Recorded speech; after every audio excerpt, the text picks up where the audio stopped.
So a very good morning. The sitting is open. I remind members that in order to be registered for this sitting, you should insert your badge when you take your seat and keep it inserted at least 30 seconds. You should also insert your badge in order to speak or vote.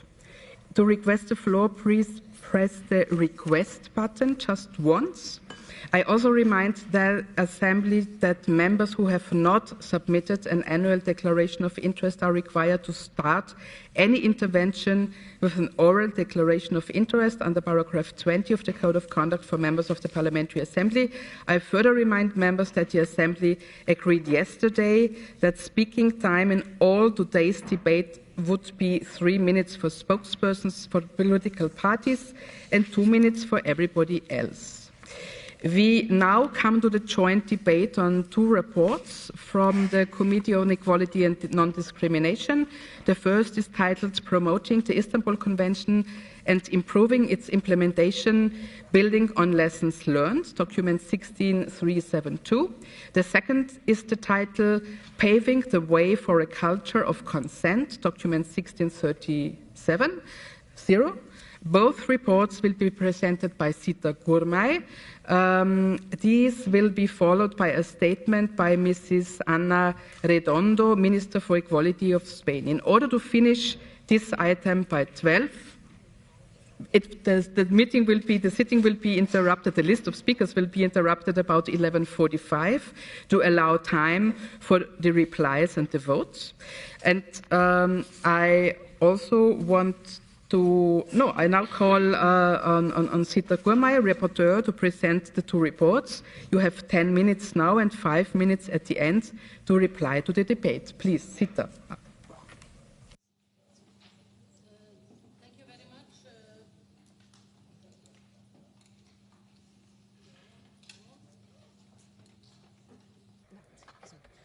much. Luckily, I have an excellent president, as you see. Okay, dear Minister Redondo, dear Anna, it's a privilege that you are here today on this special occasion. Dear President, dear colleagues, let me start by thanking Minister Ana Redondo for your participation in this debate. It is absolutely impressive and encouraging for all of us to see how much can be achieved where there is a political will to promote and to protect and to defend women's rights in Europe.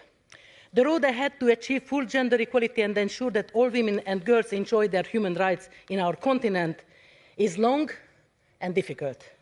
Very often, substantial progress for women is followed by a period of challenges, questioning the role of us, women, in society, as well as our dignity and autonomy.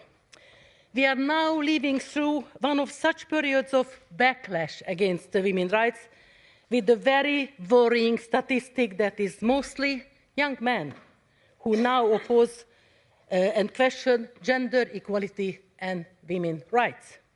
We seem to have failed in our duty to educate young people in the value of equality and non-discrimination, and part of that responsibility also lies in the open anti-women's rights narrative of populist far-right parties, which spread through online media and for sometimes also in our institutions. The Assembly has been very vocal and active to promote women's rights over the years. The former president, the current president, they really did the utmost to secure these values. Special thanks. Let's have a clap hands for our president right now. That's not enough. Come on, you did much more. Today's joint debate illustrates our strong commitment to protect the rights of half of the population of Europe, which includes eradicating all forms of violence against women. Gender-based violence against women continues undebated online and offline. It is mostly perpetrated by men, intimate partners of ex-partners, family members, work colleagues, or acquaintances of the women targeted, and sometimes strangers too. Sexist beliefs and attitudes that objectivity and discriminate women, together with the inability of many perpetrators of violence to accept the end of a relationship, are part of the root of the cause of this gender-based violence, which is structural, cultural, systematic and highly prevalent. More than 3 years ago, in January 2023, I was here presenting the previous Assembly report and resolution, taking stock on the implementation of the Istanbul Convention. And special thanks for Penelope Denis, who has been the head of the Secretariat, who did an amazing job. And I cannot forget all the women who did this job, and especially all my colleagues around here, who we should also have another clap hands, by the way. And of course, the President, who is my sister as well. And of course, we are very far away from our final objective of getting rid of this human rights violation that affects in 1 of 3 women in our member states. Nearly 12 years ago, after the entry in force, the Istanbul Convention remains more relevant than ever, while it is a subject to many attacks. We are at a crucial time for women's rights in Europe and beyond. The political will, funding and support of the Convention shown by many parties need to be recognized, which I do in my report. I really tried to get the greatest consensus. It took time, but I did not want to lose anybody on the board. We really needed also the civil society to get a discussion, because this is something crucial to secure women's life. This is really the goal of this golden law. And of course, what is also important, and let's face it, the full implementation of the Istanbul Convention, it needs courage, engagement, joint action, funding and commitment by all actors concerned, governmental and non-governmental. Equally important to eradicate gender-based violence requires a profound change of culture, the challenge inequality between women and men, the combat gender stereotypes, to fight against normalizing a culture of sexism and gender violence, to stop questioning victims for the delay in reporting, to stop expecting them to have in a certain way to be treated as credible. Come on. In short, we need a system of law enforcement and justice which is not biased against women. But there is also a positive side. The Istanbul Convention has triggered many positive legal and policy development at the national level with a tangible order. And of course, we needed specialized police and tribunals, helplines, protection orders, programs for perpetrators, and risk assessment. A long list of crucial measures required by the Istanbul Convention to put women's protection at the center of the action against gender-based violence. My special thanks to Grevio for all their work, data collection and analysis, leading the reliable information on progress and remaining challenges on the implementation of the Convention.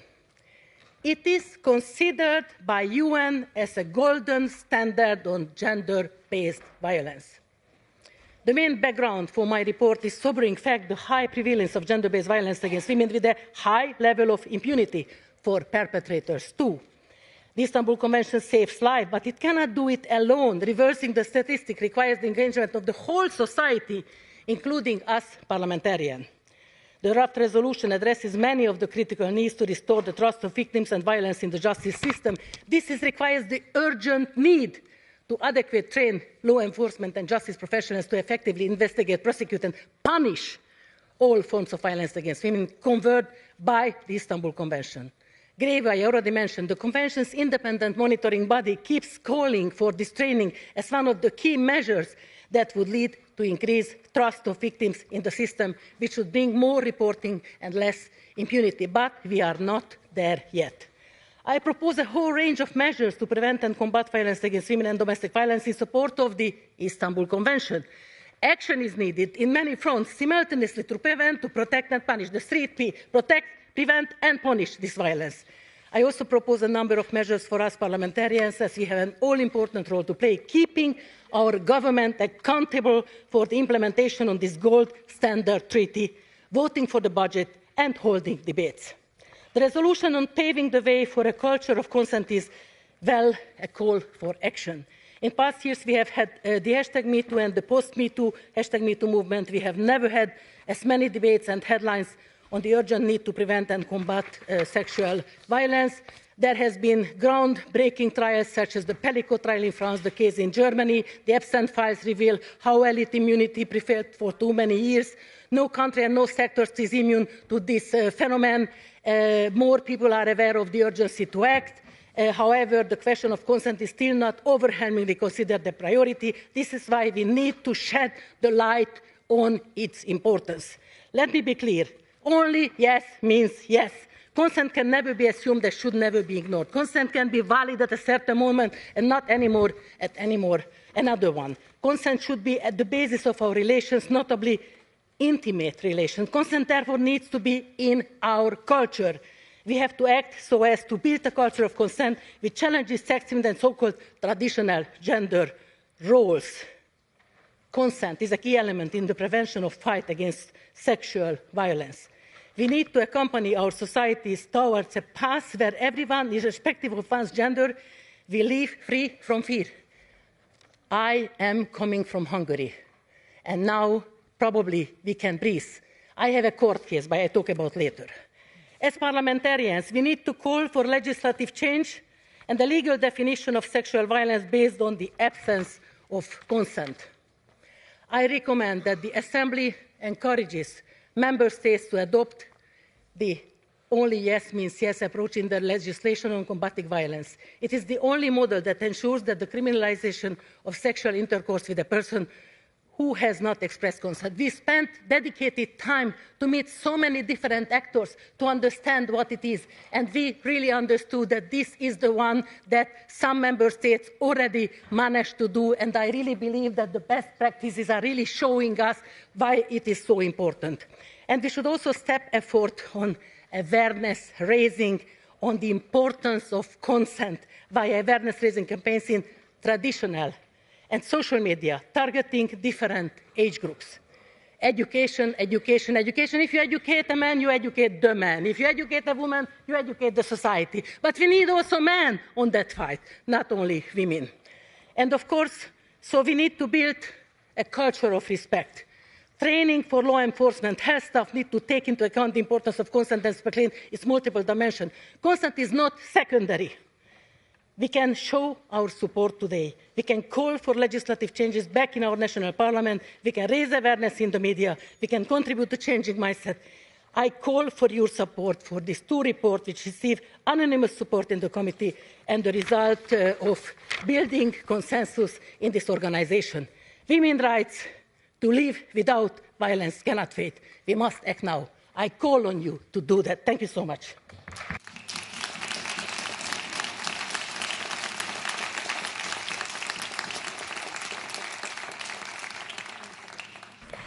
Thank you very much, dear Zita, for all your efforts, for what you did here in this Assembly for women.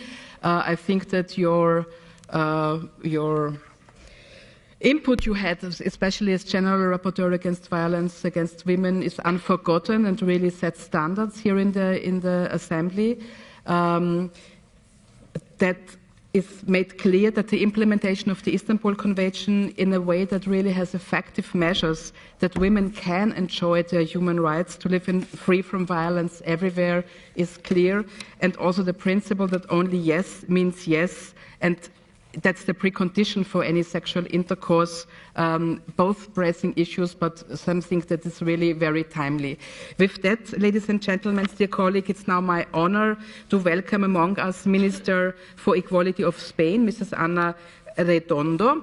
Madam Minister, thank you for joining us today and for taking part.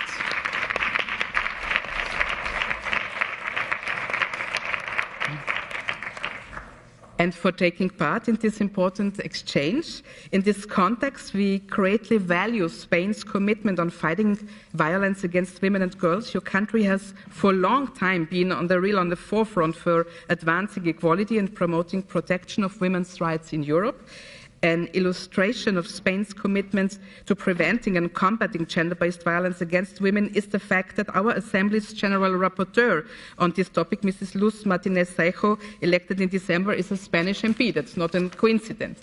And we also wish to acknowledge your work in advancing gender equality and in highlighting its importance for the strength and resilience of our democracies, reminding us that without genuine equality, democracy cannot truly thrive. It is certainly impressive that last year the Spanish government approved a state pact against gender-based violence with 400 new measures, and which was supported by most political parties. Now some 180 million euros are about to be distributed among Spanish regions to combat gender-based violence against women. At the legislative level, we are also aware of initiatives to adopt legislation on vicarious violence and to reform the Spanish constitution to recognize and safeguard women's sexual and reproductive rights. Madam Minister, we are looking forward to hearing your perspectives on these important issues and how we all can continue to move forward without any ado. It is my honor to give you the floor. Please. Good morning, ladies and gentlemen, dear President, dear Zita, colleagues. It's a great pleasure to be here with all of you in this important event to promote the equality policies and implementation in order to build a world where the human rights and especially the women's rights are protected and guaranteed.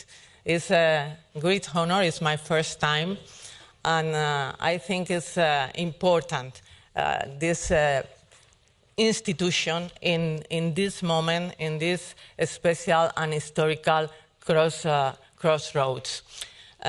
Porque efectivamente estamos en un momento histórico complejo. Por primera vez desde que terminó la Segunda Guerra Mundial, las democracias están en crisis. Las democracias están en retirada y ahora mismo hay más países que son gobernados por autocracias, por autoritarismos, por sistemas autoritarios que niegan los derechos fundamentales y la igualdad, que por auténticas democracias. El 72% de la población mundial está sometida a autoritarismos y, por lo tanto, es un momento especialmente relevante en instituciones como esta, creadas para la defensa de la democracia, para la defensa de los derechos humanos y para la defensa de la igualdad. No hay democracia sin igualdad entre mujeres y hombres. Es imposible. Y es verdad que estamos en un mundo más violento, más inseguro, más injusto. Por eso necesitamos voces que se alcen e instituciones que se alcen, como este Consejo de Europa, para realmente defender la igualdad y defender la dignidad humana. España es líder en igualdad y, desde luego, abrazamos los informes del Consejo de Estado, tanto el referido al Convenio de Estambul como el referido a la cultura del consentimiento. Y hemos ido todavía más allá, queremos ir más allá, queremos seguir liderando. Porque España hace solo 50 años tenía una sociedad en la que las mujeres eran ciudadanas de segunda. Hace solo 50 años una mujer en España no podía abrir una cuenta bancaria, no podía trabajar, ni podía salir al extranjero sin la autorización de su marido o de su padre. Por lo tanto, hemos avanzado mucho. Hoy somos el cuarto país, según el Índice Europeo de Igualdad, el cuarto país en materia de igualdad. ¿Y cómo hemos hecho este camino? ¿Cómo hemos recorrido esta distancia tan importante? Hay una palabra clave, la ha comentado Zita antes, la palabra es consenso. Grandes consensos, porque el machismo es la primera cultura global. Y, por lo tanto, llevamos conviviendo en una cultura machista muchos siglos. Remover esa cultura machista solo se consigue con grandes acuerdos, con grandes consensos. Son consensos sociales. Sin un consenso social es imposible avanzar.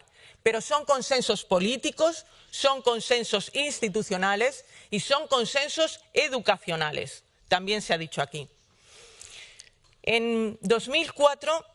después de que una mujer en prime time, en la televisión española, hablara de la violencia de género que sufría y a los 2 días fuera asesinada por su marido, se inició un trayecto que terminó en la elaboración y aprobación de una ley histórica, la Ley 1/2004 integral contra la violencia de género.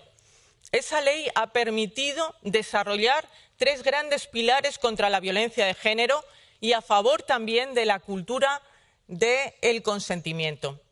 Esos 3 pilares son la legislación, la red institucional y social y los recursos económicos imprescindibles. La ley, como digo, es una ley que permitió un pacto de Estado en 2017, votado por todas las fuerzas políticas del Parlamento, por unanimidad, y que el año pasado, con todas las dificultades de un Parlamento más atomizado y donde la extrema derecha ha irrumpido con fuerza, conseguimos también sacar adelante un segundo pacto de Estado, 2025, con el acuerdo de todas las fuerzas políticas, excepto la extrema derecha. Ese pacto, ese gran pacto político y social, tiene 461 medidas. Muchas de ellas incorporan el Convenio de Estambul y la cultura del consentimiento. Y se hace frente a 3 nuevas formas de violencia detectadas en la sociedad que no estaban articuladas y que no tenían respuesta normativa. La primera, la violencia vicaria. La violencia vicaria es la que se ejerce contra las mujeres sobre personas interpuestas, generalmente sus hijos e hijas, pero no solo, pueden ser también sus familiares, sus madres, sus parejas. En España, este año, lamentablemente, 3 niños y niñas han sido asesinadas por violencia vicaria, por violencia de género y violencia vicaria. Por lo tanto, teníamos que afrontar el reto de ser la primera nación en regular la violencia vicaria. Y próximamente llevaremos al Parlamento un proyecto de ley que ya ha pasado por los trámites previos para que se pueda avanzar en materia de violencia vicaria específicamente, con unas penas específicas y unos apoyos específicos también para las familias, para las madres y sus hijos. En segundo lugar, otra violencia que ha irrumpido con enorme fuerza, sobre todo que afecta a los más jóvenes. Y necesitamos a las generaciones jóvenes, necesitamos a las mujeres jóvenes, pero sobre todo necesitamos a los hombres jóvenes a nuestro lado para esta gran transformación cultural que supone la igualdad, que supone el feminismo. Es la violencia digital, una violencia constante, continua, que llega directamente al bolsillo y a la mente, sobre todo de nuestros jóvenes, con eufemismos y terminologías que nada tienen que ver con la realidad, como el trade wife, que no significa más que la vuelta al pasado, a los roles tradicionales de las mujeres, a la casa, al entorno de lo individual. Pero también con terminologías como OnlyFans o Sugar Daddies, que realmente lo que esconden es la prostitución y el proxenetismo, pero enmascarado y romantizado. Teníamos que hacer frente a esa violencia que se ejerce sobre los más jóvenes, especialmente a través de la pornografía. Una pornografía violenta, una pornografía machista, una pornografía de dominación que se está normalizando entre nuestros jóvenes y nuestras chicas. Por lo tanto, tenemos que hacer frente a esa violencia. Una violencia que también es institucional, que también es frente a las mujeres que alzan la voz para defender el feminismo y la igualdad, en política, en otras profesiones como puede ser el periodismo. Hay una violencia institucional rabiosa contra las mujeres en Internet. Por eso hemos desarrollado instrumentos para proteger a los menores frente a las redes sociales, prohibiendo a los menores de 14 e incluso de 16 años las redes sociales, pero también para proteger a las mujeres, sobre todo de esa pornografía que es reveladora de un machismo y de una sociedad que queremos superar y que tenemos que poder superar. La tercera gran violencia que se incorpora en este pacto de Estado es la violencia económica contra las mujeres. Es verdad que se han ido achicando las brechas económicas, sobre todo las brechas de empleo y las brechas salariales. En este momento en España estamos en la tasa más baja de brecha salarial, en un 15,7%, precisamente a medidas exitosas como la subida del salario mínimo interprofesional o la subida de las pensiones más bajas, que son las que cobran fundamentalmente las mujeres.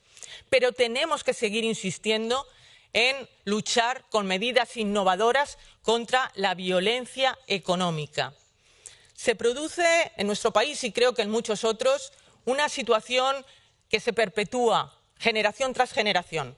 Cuando se produce un divorcio, una separación, quien debe ceder parte de sus emolumentos, parte de su sueldo a la otra parte para el mantenimiento de los alimentos, las pensiones de alimentos, generalmente se niega a ello, incluso desobedeciendo las órdenes judiciales.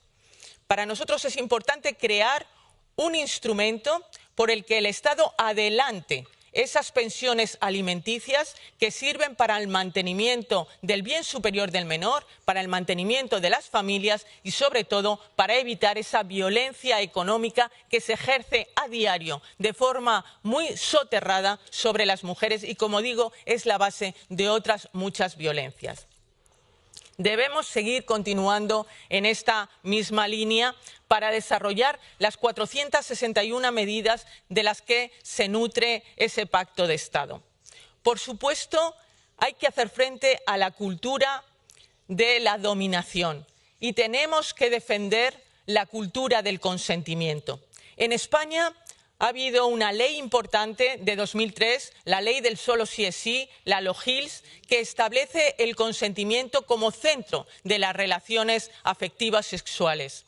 Pero sigue siendo un reto importante, sobre todo en los tribunales, a la hora de probar ese consentimiento, porque hay una desconfianza radical hacia la palabra de las mujeres, fruto de esa cultura machista sobre la que estamos conviviendo, en la que estamos instalados. Por lo tanto, hay que reforzar, hay que implementar las medidas para que efectivamente no se cuestione sistemáticamente la voz y la palabra de las mujeres.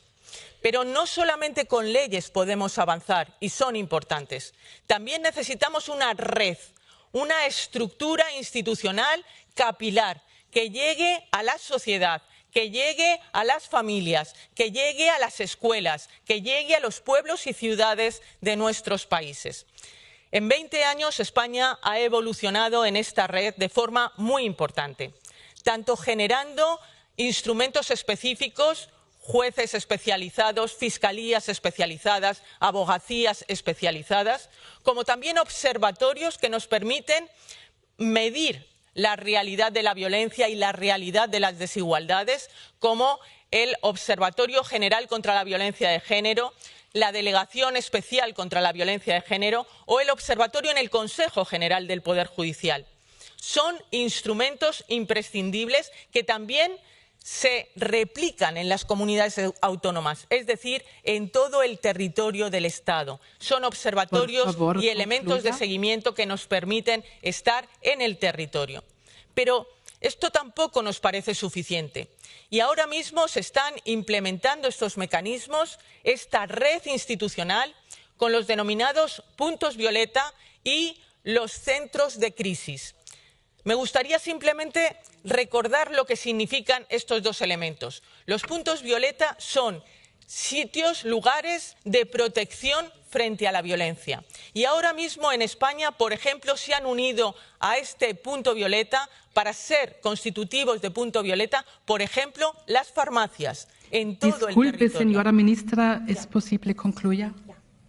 2 minutes only. ¿Ya? Okay. Y por último, los centros de crisis. Los centros de crisis son lugares de protección de las mujeres que también están en cada una de las capitales de provincia. 59 centros de crisis hemos abierto el año pasado. Concluyo ya, gracias presidenta, simplemente decir que todo nuestro apoyo, todo nuestro esfuerzo hay que seguir adelante porque la violencia no tiene futuro, la guerra no tiene futuro, el futuro es democrático, es igualdad y es derechos humanos. Gracias.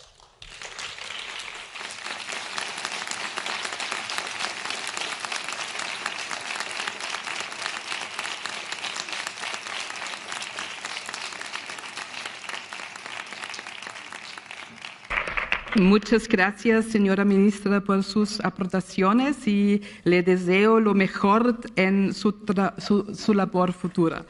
We now come to the debate and we start with a round of the spokespersons on behalf of the group. I want to remind you that you have 3 minutes.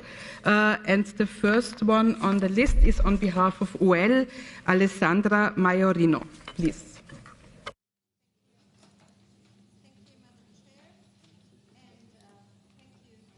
Rapporteur, thank you to the rapporteur for the excellent job on both resolutions, and thanks to the Minister of Equality, Anna Redondo, for her enlightening words.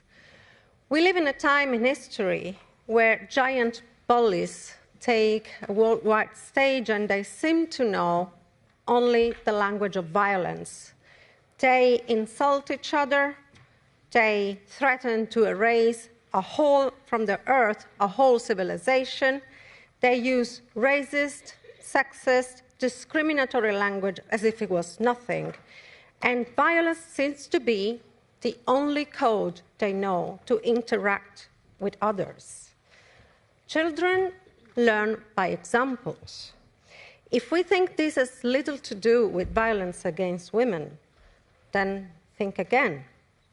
I come from a country, Italy, where a woman gets killed every 72 hours or less, and where the age of perpetrators and victims is going awfully low to teenagers.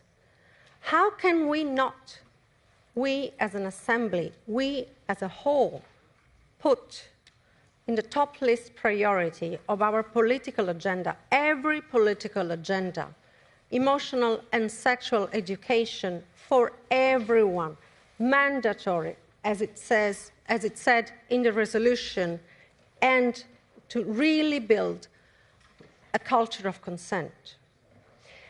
I am deeply sorry that I got to say that in this very moment, as we speak, in the Italian Parliament, emotional and sexual education is being deemed to optional, as put as a choice up to the parents, thus cutting out exactly those who need it the most vulnerable families who actually need it the most. And a beautiful law about consent, which was built together with every party in the Parliament, has been transformed into a law that speaks about act against her will. So thus reducing again women as objects deprived of positive will. But hey, that's the news. Women do have desire, and they're entitled to positive desire, and that's what should matter every time and for everyone. So I really hope this further step here in this assembly, these 2 resolutions, will push every state member, regardless of the color of the government, to really put consent at the center of their actions and to introduce an educational and sexual education for every children. Thank you.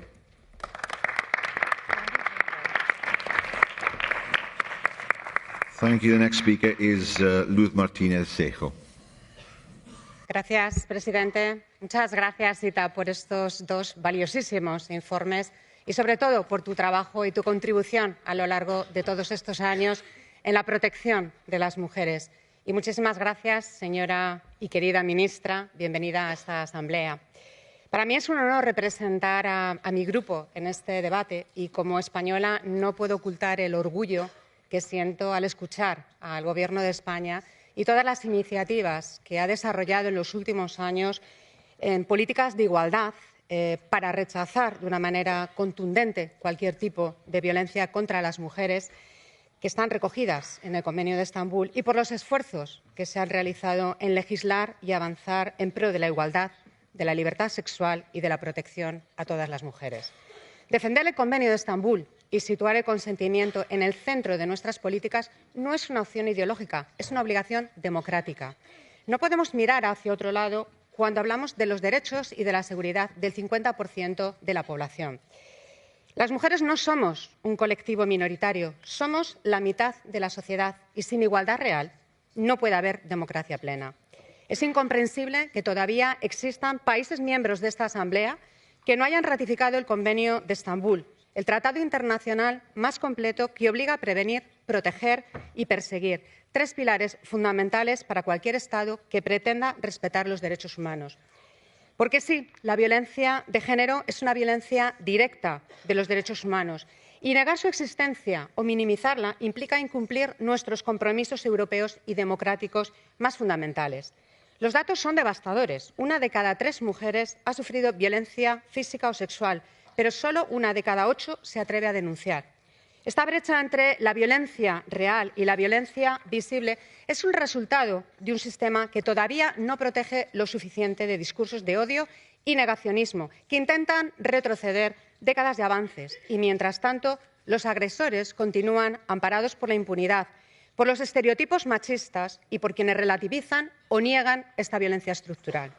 Por eso debemos hablar también de violencia sexual y del papel central del consentimiento. No hay libertad sexual sin consentimiento.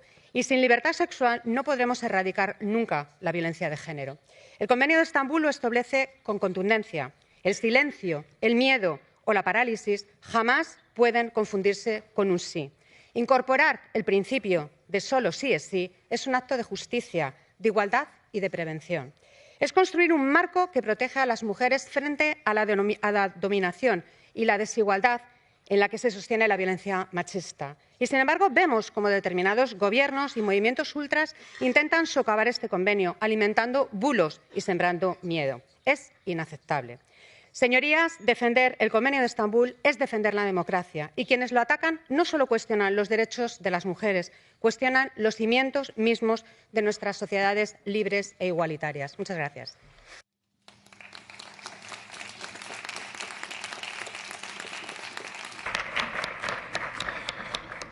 Thank you. The next speaker is Belén Hoyo.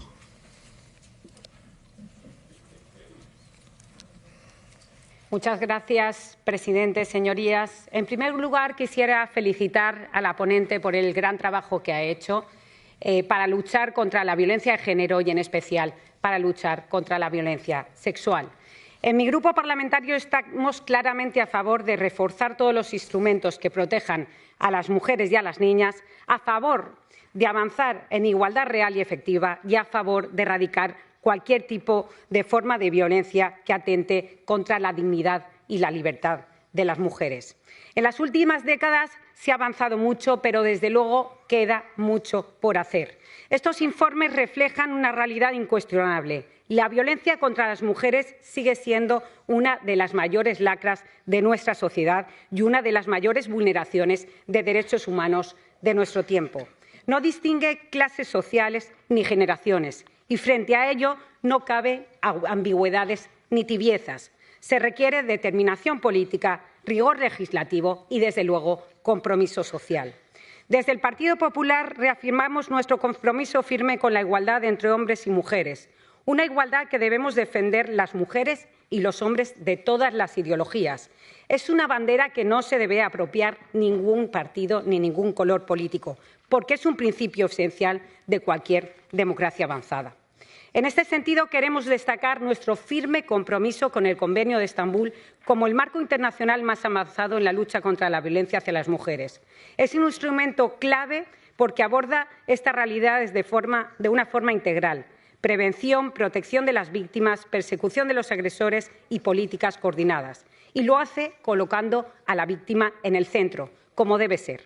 Cuando hablamos de violencia sexual, hablamos de vidas destrozadas, de mujeres que necesitan protección real y no experimentos ideológicos. Por ello, es imprescindible actuar con responsabilidad, con seriedad y con respeto a la seguridad jurídica. Y en España, lamentablemente, en los últimos años no ha sido así. La ministra no ha hablado de las graves consecuencias que ha tenido la ley del solo sí es sí, impulsada por el Gobierno de Pedro Sánchez. Su desarrollo ha sido un ejemplo de cómo no se deben hacer las cosas.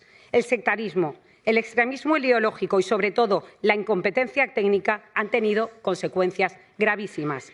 Según el Consejo General del Poder Judicial, es decir, el órgano de gobierno de los jueces en España, con esta ley ha habido más de 1.200 reducciones de condenas a agresores sexuales y 126 excarcelaciones.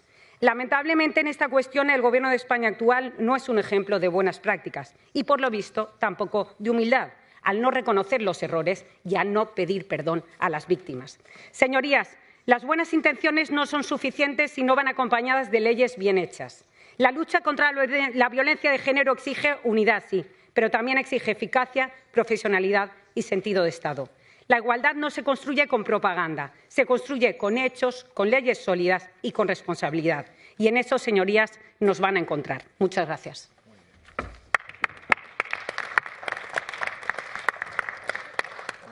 Next speaker, Cristina Gabriela Dumitrescu.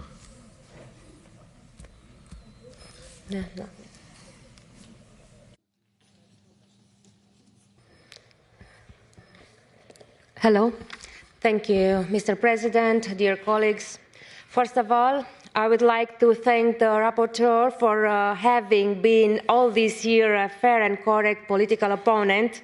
We regret to hear that she will soon finish her mandate. We would have welcomed continued cooperation to address the gaps that remain in this report. While the report briefly mentions children, early and forced marriage and female genital mutilation, it remains silent on where these practices still occur. We have to turn to the memorandum to find even a first indication that Grevio has identified serious challenges in certain migrant communities. According to the UK police data since 2021, female genital mutilation cases recorded under honor-based abuse have increased by nearly 40%. The report itself called for improved data collection in the future. So why hesitate to state what is already known? In 13 of our member states, nationality of perpetrators is already recorded. Based on careful estimates since 2015, at least 300,000 to 400,000 non-EU migrants have been convicted on sexual offences. It is an acceptable price to be paid by our women and children. What about their rights? Dear colleagues, the Sweden National Council for Crime Prevention found that foreign-born individuals are about 2 times more likely to be registered as suspects. German police statistics show that non-German suspects account for around 30 to 40% of sexual offences, while representing only about 50% of the population, 15% of the population. Naming is not shaming. Naming is the first step to solving the problem. We are not talking here about racism. We are talking just about cultural, religious, and social differences. We are different, and this is not a problem, but they should learn to respect every country's social system. Our women and children deserve better. Thank you. And next, Carla Moonen. Dear President, dear members of the Assembly, on behalf of all, I would like to thank the rapporteur Zita Gurmay for her important report on the Istanbul Convention, and I also would like to thank the Spanish minister. One of the most alarming findings is what the report calls an impunity crisis. Only 1 in 200 rapes in the European Union leads to a conviction. Can you imagine that only 1 in 200 rapes leads to a conviction? That means that 99% of the victims do not get the justice they deserve. And this is not a marginal failure, this is a systemic failure. Across all countries, there is a lack of expertise and training. Medical staff, police officers, prosecutors, judges, they do not recognize the stories of the victims, of the women. And that's a big failure. There are too much shortcomings in the whole chain, so women are not taken seriously enough. Furthermore, we see a rise in technology-facilitated violence against women, the misuse of artificial intelligence. We see online groups who try to abuse their own partners. Also, children are more often victims of social media. Children are sexually abused without any control of parents or other adults. Moreover, we see a rise of patriarchal views about women. I would say it's a toxic, masculine behavior which is very dangerous for women and children. Furthermore, I would like to mention marriages without consent. In some countries, also in Europe, these marriages are ethical, cultural, arranged. Young women are married away without their own will. Can you imagine in Europe? And they are losing their own future. Dear colleagues, there's a clear evidence that we need the Istanbul Convention. That's where we come in. As parliamentarians, we have the responsibility to safeguard what has been achieved and to push further. We have to defend the convention in public debate, countering disinformation, ensuring proper funding, and holding our own governments to account. Because the real test is not only what we agree on here, but what we deliver back home. Thank you so much. Thank you. We now move on to the general speakers list, and the first speaker is Aisu Pankolio. Mr. President, dear colleagues, I'm here today to give a voice to millions of women who have been silenced. Their safety was traded for political maneuvering. Turkey's experience is not a footnote. It is a systematic alarm for the integrity of human rights across Europe. In March 2021, at midnight, a presidential decision was published, and we woke up to unilateral and undebated presidential decision attempting a withdrawal of Turkey from the Istanbul Convention. It is a war on human rights. It's a war on women's human rights. It is a war on our hard-won rights that we have fought for centuries. It's a depriving young women of their hopes and dreams for the future.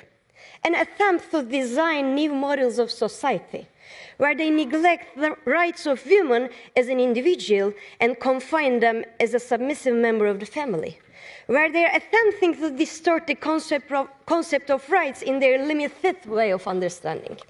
Since the withdrawal, at least 2,000 women have been murdered by men. These are not just numbers.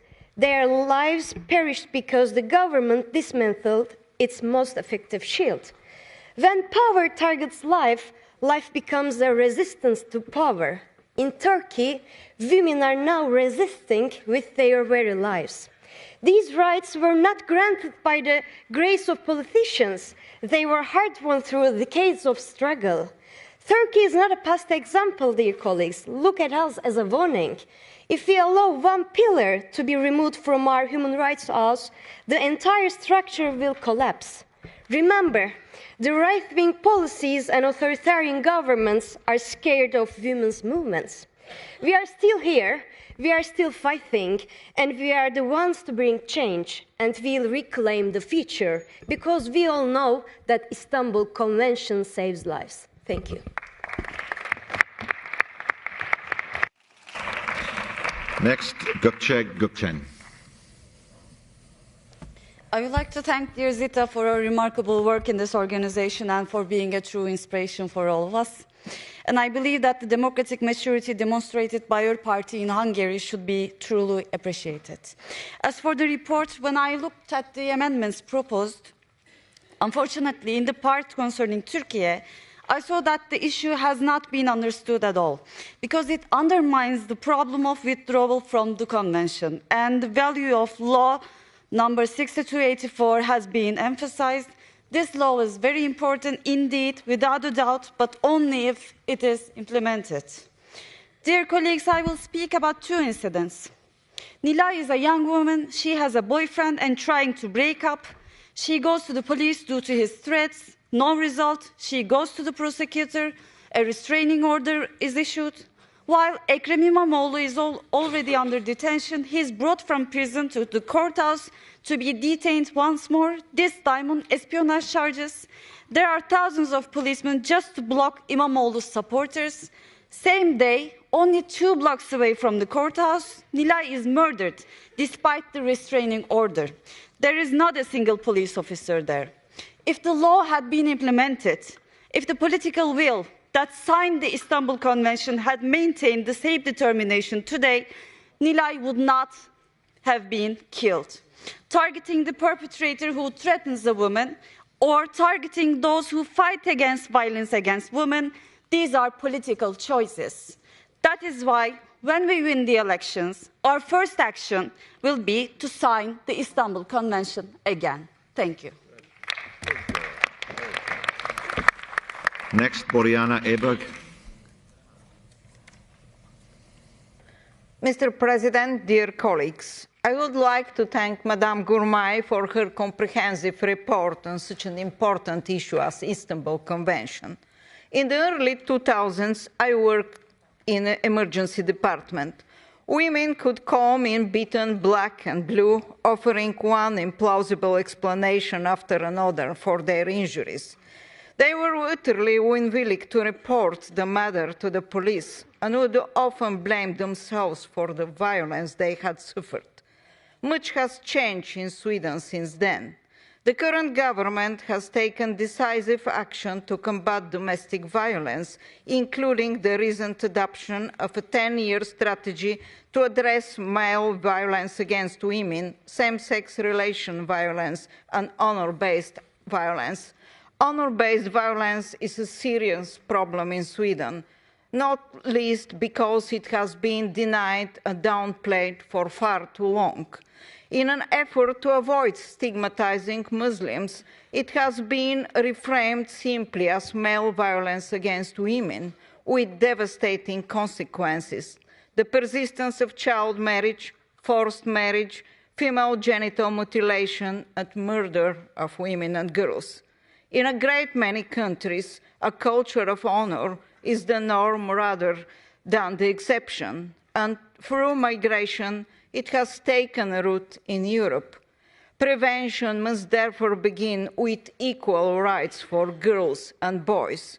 To accept that girls cannot sit beside boys in the classroom, or that physical education and swimming lessons must be segregated, is to entrench the very structures that give rise to honor-based violence. Thank you.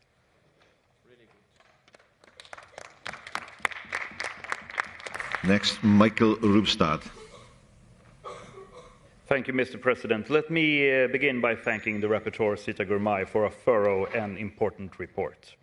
Violence against women and domestic violence are serious issues that all of us have a responsibility to address, regardless of political affiliation or national context. There is much in this report that I agree with, in particular the need to strengthen protection for victims, improve judicial processes, and ensure that perpetrators are held accountable. In these areas, we must continue to do more and do better. At the same time, let me offer a few reflections. First, we should be careful to distinguish between objectives and methods. The objective, combating violence, is one that we all share. However, this means to achieve it may differ. National legal systems, traditions, and priorities vary, and there must be room for member states to choose the most effective tools within their own contexts. Second, we should maintain a clear focus on the practical dimension. For victims, the terminology that we use is of less importance than the outcomes that we actually deliver. What matters is access to protection, support, and justice. Our efforts should be therefore primarily aimed at strengthening law enforcement, increasing prosecution rates, and ensuring real support for those affected. Third, I believe we benefit from maintaining an inclusive and respectful tone in this discussion. If we want more countries to engage in common efforts, we must also respect that there are different perspectives and legitimate questions about how to best move forward. Mr. President, this is an issue that requires long-term commitment, cooperation and mutual respect. We will not succeed by moving further apart, but by working together, step by step, with a clear focus on the results. Thank you. Next, Louise Morel. Merci, Monsieur le Président. Une femme sur 3 subit des violences en Europe. Si c'était une épidémie, nous serions en état d'urgence. Mais comme ce sont des femmes, trop de nos sociétés tergiversent. Or, à ce niveau-là, ce n'est plus un problème, c'est un problème systémique, un système qui protège mal, qui croit trop peu, qui condamne trop rarement.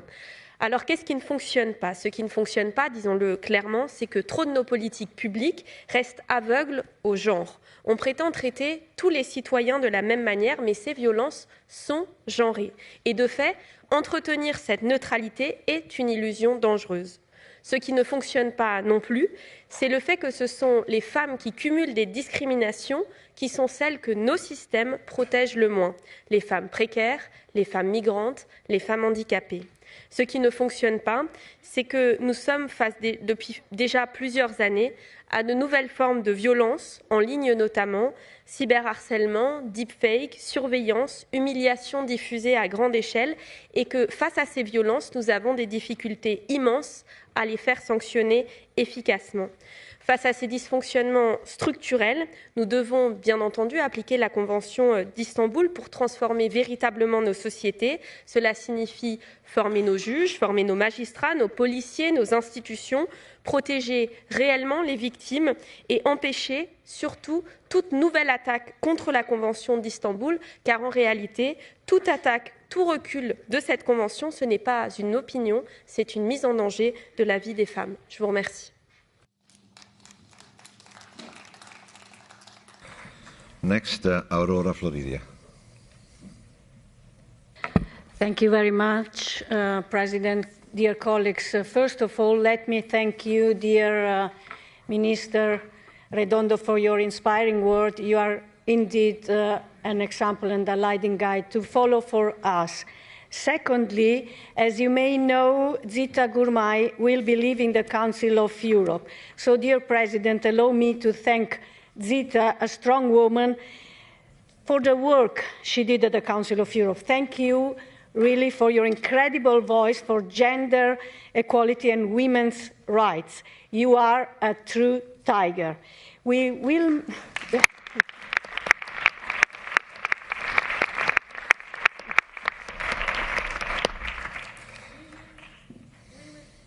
Yes, we will miss your humanity.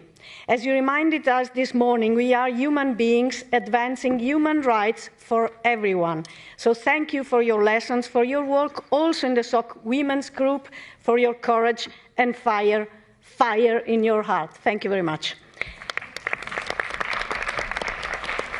E vorrei, se possibile, continuare in italiano, se mi dà un minutino. Il report sulla Convenzione di Istanbul, giuridicamente vincolante in Europa per la prevenzione e il contrasto della violenza di genere, ci mette di fronte a una verità semplice ma scomoda. Accanto a importanti progressi normativi persistono criticità strutturali che ostacolano la piena attuazione. E non parliamo solo di norme e di numeri, parliamo di cultura, di società, di donne, di ragazze, di bambine.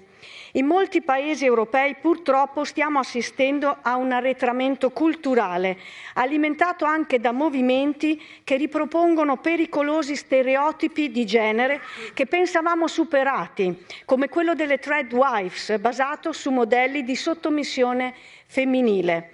Assistiamo a una preoccupante paralisi anche sul tema del consenso e anch'io qui lo ribadisco ad alta voce, anche per il mio paese, l'Italia, solo un sì è un sì. E Per non parlare anche degli approcci culturali e politici purtroppo, che non riconoscono la violenza contro le donne come fenomeno strutturale. Quindi, visto che la campanella sta suonando, vi chiedo, colleghe e colleghi,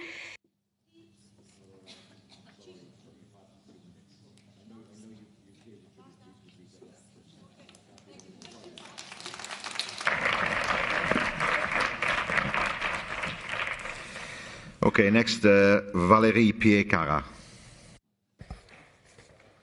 Merci, Monsieur le Vice-président, chers collègues.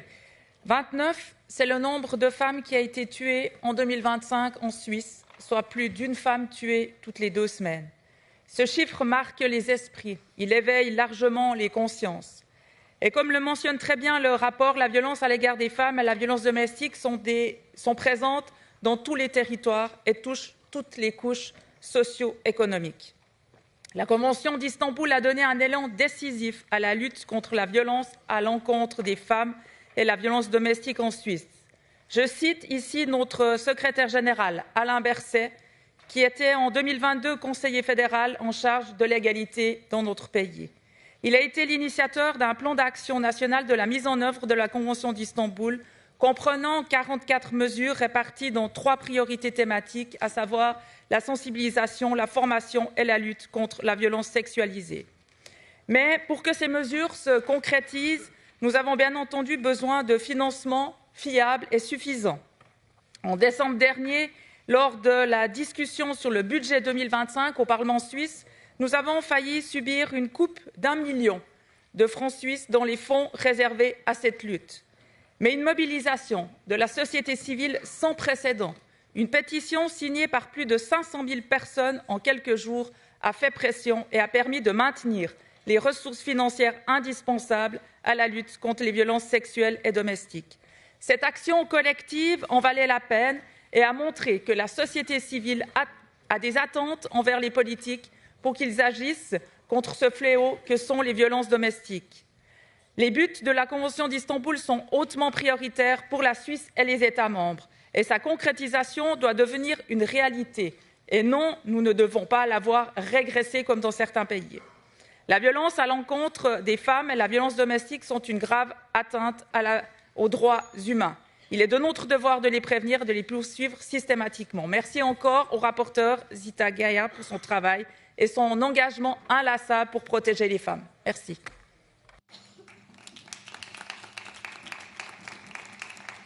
Next, Katia Polidori.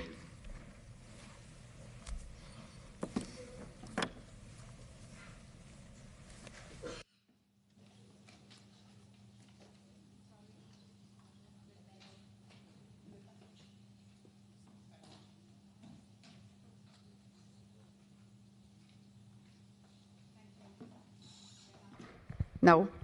Okay. Thank you, Mr. Chair and dear colleague. I would like to thank the rapporteur, dear friend Zita, we will miss you, you know, and the Equality and Non-Discrimination Committee for the great job that they did. If I may, I would like to take advantage of this excellent work to go the extra mile. I would like to propose to this assembly, and of course to our chair, Petra Bayer, with whom we have fought side by side in the same committee, that we consider setting up an ad hoc committee to attempt a dialogue with those countries that have not ratified or signed the Istanbul Convention or have withdrawn from it. Although this is a very serious matter, I do not believe that exclusion from this assembly is the right course of action. Rather, we need to understand whether, by modifying the form, we can maintain the substance, whether the concerns they raise can be addressed. I like to think that a committee composed by MPs from the Council of Europe member states might be more successful than other solutions. Parliamentarians speaking to parliamentarians. Let us give it some thought. We don't have too much time because even when we speak, someone is committing undoubtedly an act of violence against women. Let us take action, and action as soon as possible, please.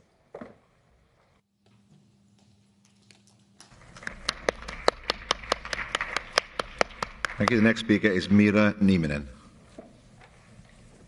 Thank you, Mr. President, dear colleagues. Violence against women is one of the most serious human rights violations of our time, and it is also a reality here in Europe. Gender-related violence is not a private issue. It is a shared problem for our societies and affects far too many women and girls every single day. The Istanbul Convention is the strongest international tool we have to prevent and address this violence. The report before us clearly shows that international attention and commitment to the Convention are needed now more than ever. Wars, crises, instability, and growing polarization increase violence against women. But no situation, no crisis and no tradition can ever be used as an excuse. At the same time, digital technologies, artificial intelligence and online spaces are creating new forms and abuse that we must respond to. We must be stronger than preventing violence before it happens. At the same time, we must guarantee real support and protection for victims, recognizing that violence against women is gender-based, ensuring access to service and shelters, training authorities and providing legal aid and health care are not extra services. They are basic parts of women's right to safety and dignity. We also need better data and stronger cooperation across borders to fully understand the scale of the problem. Many countries have ratified the Istanbul Convention, but full implementation is still missing. Political disagreements must not distract us from the real issue, the daily violence faced by women. No form of violence is acceptable. Thank you. The next speaker is Kolbrún Áslaug Baldursdóttir. Mr. President, I would like to thank the rapporteur for this important and timely report. Iceland signed the Istanbul Convention on the same day it was adopted, but ratified it 7 years later in 2018. Numerous other states have ratified the convention. However, as this is the case with progressive international treaties on women's rights, ratification and full implementation have taken time in several Council of Europe member states. The value and the impact of the Convention are profound. It is the first legally binding international treaty to comprehensively address violence against women. The Convention clearly states that violence against women and girls is unacceptable. While the Convention focuses on violence against women, protection systems must be effective for all victims of violence. This includes boys and men who are also victims of violence in the family and at home. Nevertheless, it cannot be ignored that the majority of victims of domestic violence are women. Violence against them within the home is part of a wider pattern of discrimination and inequality. Unfortunately, we are witnessing a broader backlash against the Convention. This is evident, for example, in the withdrawal of Turkey, as well as in recent political debates in some member states, such as Latvia, about the possibility of withdrawal. Women's rights organizations and the general public must fight against this backlash. The Convention has had a positive impact in Iceland. Amendments have been made to the General Penal Code to better address intimate partner violence and sexual violence. The definition of rape has also been changed in law. The definition now focuses on the absence of consent rather than the use of force. Provisions in digital sexual violence and stalking have been strengthened in line with the Convention. Services for victims have been improved with increased emphasis on protection and assistance, although further progress is still needed. Thank you. Next, Maria Nefeli Chatsioanidou.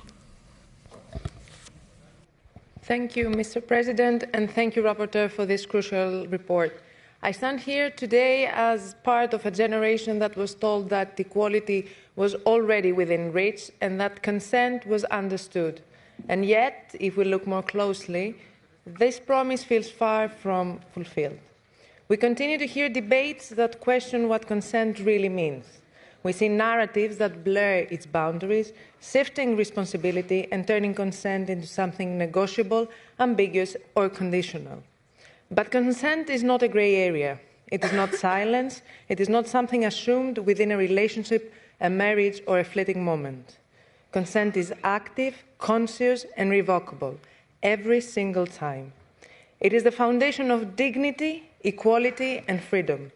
And yet, if we are honest, our societies are still falling short.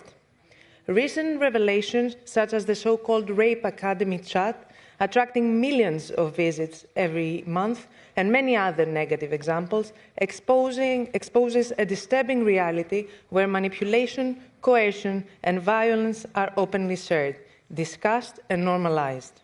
These are not isolated incidents. They reflect a broader culture in which consent is still misunderstood, minimized, or deliberately ignored. This is exactly why this report matters. The framework already exists. The Istanbul Convention is clear. The principles are undeniable. Sexual violence must be defined by the absence of consent. But not everybody is equally free or able to give consent. Social norms, economic dependency, age, power dynamics shape that reality every day. And this is where we must lead. We must place responsibility where it belongs on ensuring that consent is actively given and not passively assumed. Because when consent is treated as optional in conversation, it becomes fragile in practice. And when we fail to draw a firm line, legally, culturally, and politically, we allow that fragility to persist. There is no more excuses left for ambiguity, silence, or inaction. Only yes means yes. Thank you. Next, Bertrand Puys. Merci, Monsieur le Président. Chers collègues, en France, dans mon pays, une femme meurt tous les 3 jours sous les coups de son conjoint ou ancien conjoint, et les violences au sein du couple ne font qu'augmenter. Je suis sûr qu'il en est de même chez la plupart des peuples que nous représentons dans cette Assemblée, et les discours viennent de le souligner à l'instant. Et encore, ces meurtres ne sont que la partie émergée de l'iceberg.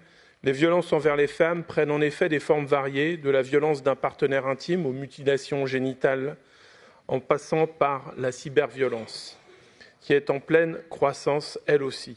Quelle que soit leur forme, où qu'elles se produisent, les violences tirent leur origine d'une cause principale, l'inégalité entre les sexes. Elles ont de lourdes répercussions pour les victimes et représentent un lourd fardeau pour les sociétés. Pourtant, le monde semble se mobiliser davantage. Toutefois, en dépit de cette mobilisation, il existe partout un décalage persistant entre les principes et les intentions d'une part et la réalité des violences faites aux femmes d'autre part. Il ne faut cependant pas dresser un tableau trop sombre, car le combat contre les violences a permis des avancées réelles. Le Conseil de l'Europe est unanimement reconnu comme étant à l'avant-garde avec son outil phare, la Convention d'Istanbul. Cette convention a 3 atouts majeurs. Elle traite de la violence envers les femmes dans toutes ses dimensions, étant ainsi à incriminer un large ensemble d'infractions. Bien qu'il s'agisse d'un instrument d'origine régionale, la Convention d'Istanbul est d'emblée ouverte à tous les pays. Elle a une vocation universelle. Enfin, elle a une dimension contraignante puisqu'elle oblige à des aménagements des droits internes des États. C'est pour ces raisons que nous ne pouvons qu'inciter les pays membres de notre organisation qui n'ont pas encore ratifié, voire même signé la Convention, de le faire. Il en va de notre crédibilité sur cette question essentielle. La France, comme je vous l'ai dit en introduction, est encore loin d'en avoir fini avec ces fléaux. Je voudrais cependant conclure avec une petite victoire remportée récemment.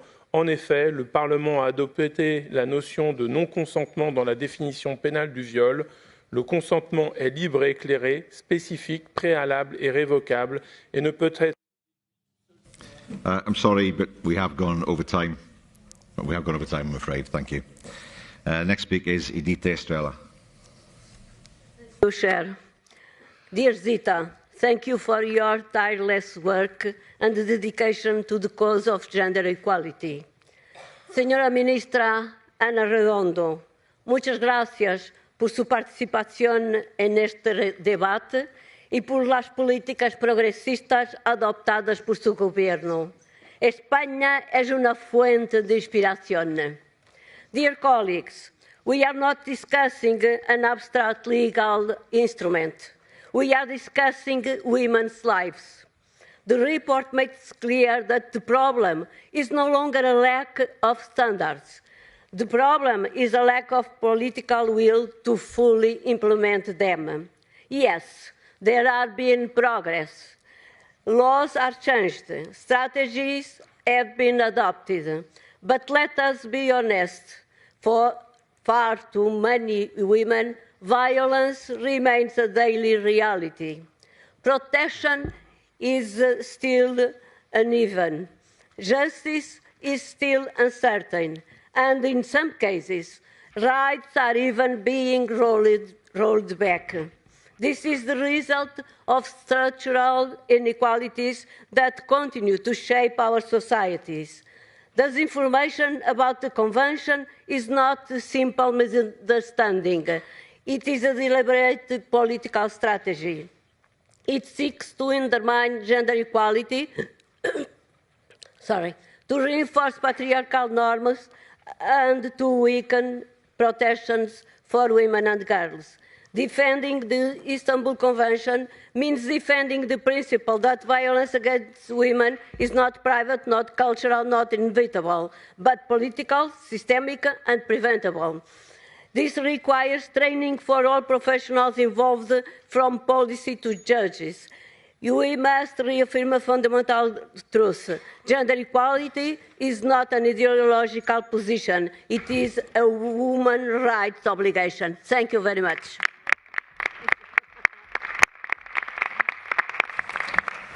Next, Sir Edward Lee.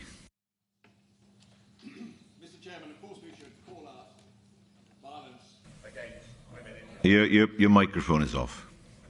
Of course we must protect women and call out violence against it, but we should be courageous as well.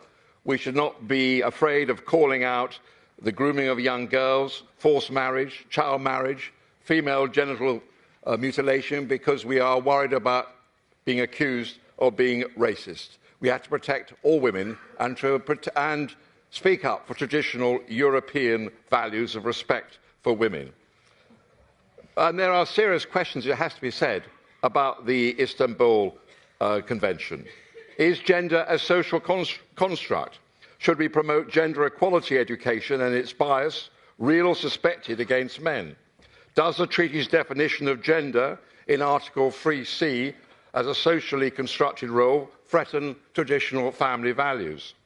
Does the Convention undermine the traditional family unit, saying it is a threat to social cohesion? Is the treaty based on patriarchal theory and assumes men are exclusively perpetrators of violence so that male victims are neglected? Do provisions in Articles 12 to 16 requiring states to eradicate prejudices undermine teaching about gender roles and interfere with parental rights and cultural norms? That is why we need to be cautious about the Convention, and we need in this debate to have a balanced debate. Everybody deserves respect, all women and all men. Thank you. Next, Gabriel Catala. Merci, Monsieur le Président. Depuis 2014, la Convention d'Istanbul est le premier instrument juridiquement contraignant à l'échelle européenne pour prévenir et sanctionner les violences faites aux femmes. 38 États membres du Conseil de l'Europe sont partis à cette convention. Plusieurs s'en sont retirés, dont la Turquie. Plusieurs ne l'ont jamais ratifiée, la Bulgarie, la Hongrie, la Lituanie, pour ne citer que. D'autres l'ont ratifiée, mais restent des très mauvais élèves. Je parle ici, bien sûr, de la France, mon pays, où ont eu lieu 170 féminicides l'année dernière, un record. Dès juin 2024, plusieurs associations, les CIDFF, le planning familial, France Terre d'Asile, réalisaient une évaluation de l'application de cette convention. Elles notaient que la France n'avait toujours pas intégré dans son droit national l'ensemble des dispositions de la convention. Heureusement, depuis, nous avons adopté la loi sur le non-consentement dans la définition pénale du viol. Elles notaient aussi que quand le droit est plus ou moins conforme à la convention, sa mise en œuvre n'est pas à la hauteur, qu'il y avait une insuffisance manifeste de budget et une mauvaise prise en compte des femmes marginalisées, les femmes étrangères ou en situation de handicap. Pire, en 2025, le Conseil de l'Europe a dénoncé une impunité persistante en France en matière de violences sexuelles. Je parle ici du rapport du Grevio, qui s'est dit particulièrement préoccupé par le faible taux de poursuite des auteurs de violences sexuelles en France. 83% de ces affaires sont classées sans suite et jusqu'à 94% sont classées sans suite dans le cas des viols. Ces 2 dernières années, la France a d'ailleurs été condamnée à de multiples reprises par la CEDH. Je citerai ici qu'une affaire récente, la plainte pour viol d'une mineure classée sans suite pour infraction insuffisamment caractérisée, car selon les enquêteurs, elle n'avait pas crié, elle ne s'était pas débattue, elle n'avait pas verbalisé son refus de l'acte. Entre-temps, la mère du mis en cause a, elle, porté plainte pour dénonciation calomnieuse et bien sûr, devinez quoi, la justice française a envoyé à cette jeune femme un rappel à la loi inscrit à son casier judiciaire alors qu'elle maintenait sa version des faits. Or, les faits n'ont jamais fait l'objet d'un débat et le simple rappel à la loi doit s'appliquer uniquement lorsque les faits sont simples, élucidés, reconnus ou sérieusement contestables. Voilà comment le pays des droits de l'homme traite les femmes.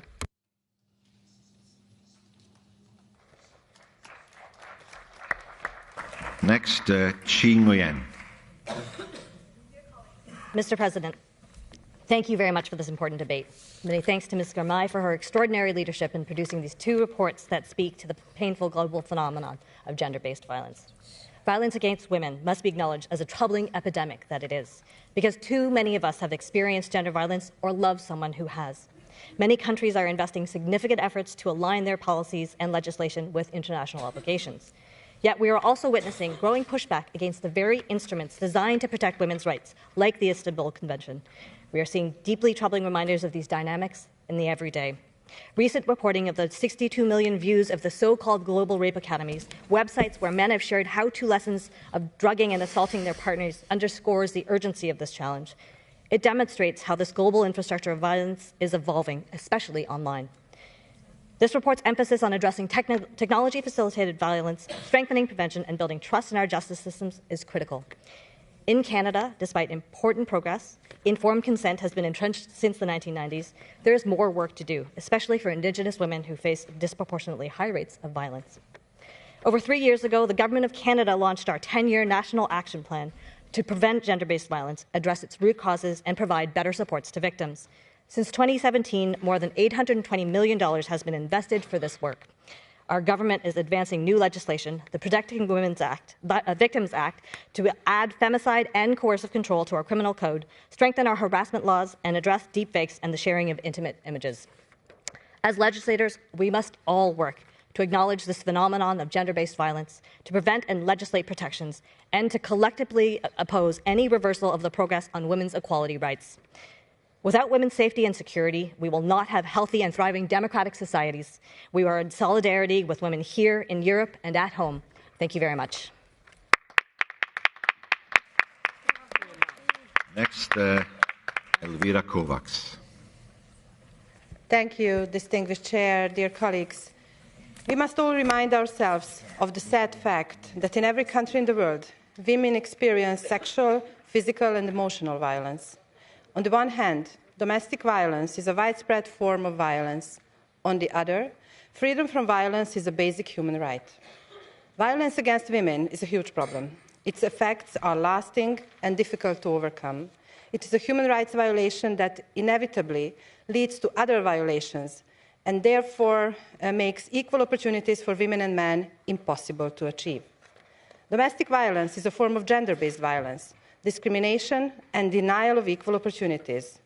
Its victims might not have the chance of reconstructing themselves, of finding a job, another partner, another home. Some of them will not have the chance to survive. Therefore, I believe that it is important that our Assembly fights for these women's rights to have a second chance. The Istanbul Convention truly provides a comprehensive framework to prevent violence against women, to protect the victims, as well as to prosecute the perpetrators. States have a responsibility to prevent, stop, and sanction violence against women. However, for this convention to have an impact on the lives of millions of women, it is not enough to have it on paper. It needs to be applied, implemented in all our member states. Unfortunately, inequality and discrimination against women are still widespread occurrence. It is evident today, as Zita also mentioned, that the progress in advancing women's rights is being made more slowly than originally desired. There is a backlash. Therefore, we should all be committed to improving the situation of women.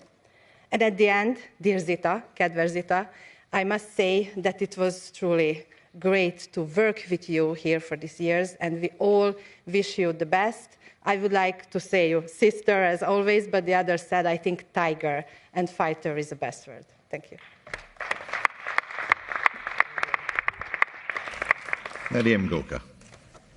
Thank you, dear President and colleagues. I thank Mrs. Gurmay for her report. Violence against women remains one of the gravest human rights challenges of our time. It's a global issue that requires collective responsibility. According to the European Union Agency for Fundamental Rights, 1 in 3 women in the EU experiences violence, 1 in 5 suffers from domestic violence, and only 1 in 8 cases is reported. Those figures point to a systematic failure, despite long-standing commitments, including the Istanbul Convention. If the Convention alone were sufficient, why do these numbers remain so alarming? The European Union itself has implicitly acknowledged this. In May 2024, the European Parliament adopted the first binding directive on violence against women, to be incorporated into national law by 2027, demonstrating that existing mechanisms, including the Istanbul Convention, have not been enough. International agreements are normative tools that on their own cannot address gaps in existing legislation. Without strong national enforcement and societal transformation, their impact remains limited.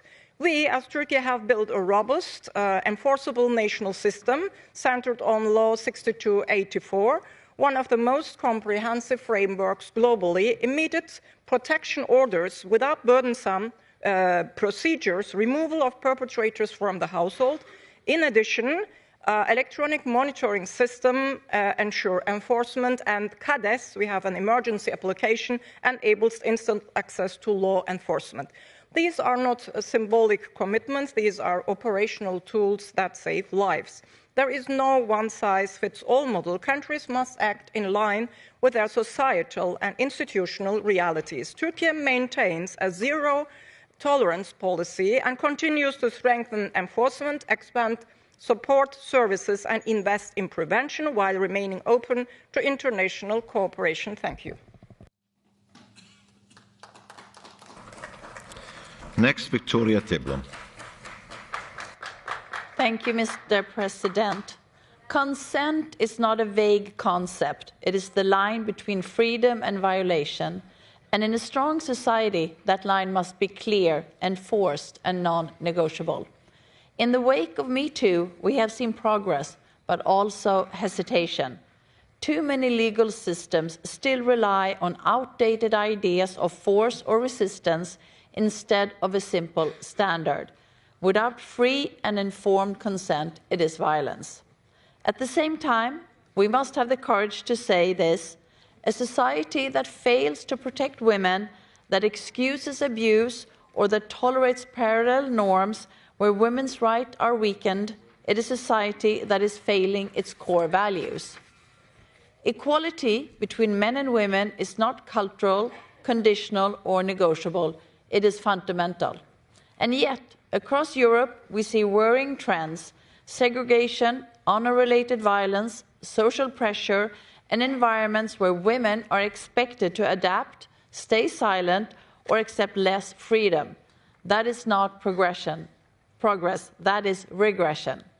A culture of consent cannot exist without a culture of responsibility. Responsibility of the individual to respect boundaries.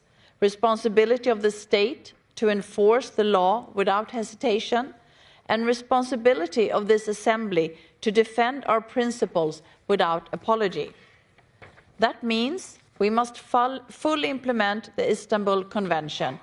We must adopt clear consent-based laws. Only yes means yes. We must ensure that crimes like marital rape are prosecuted everywhere. And we must stop accepting excuses, cultural, social, or otherwise, for violence against women.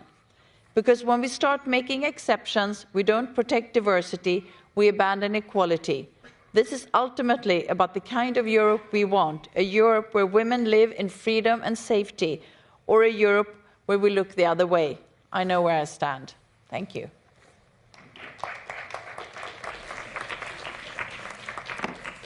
Before I move on to the next speaker, could I remind those who are in the gallery, both the visitors' gallery, that applause is not permitted in this chamber.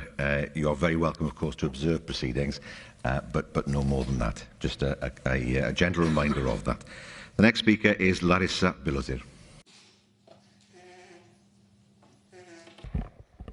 Dear President, dear colleagues, today we discuss two very important reports by Madam Zita Gurmay.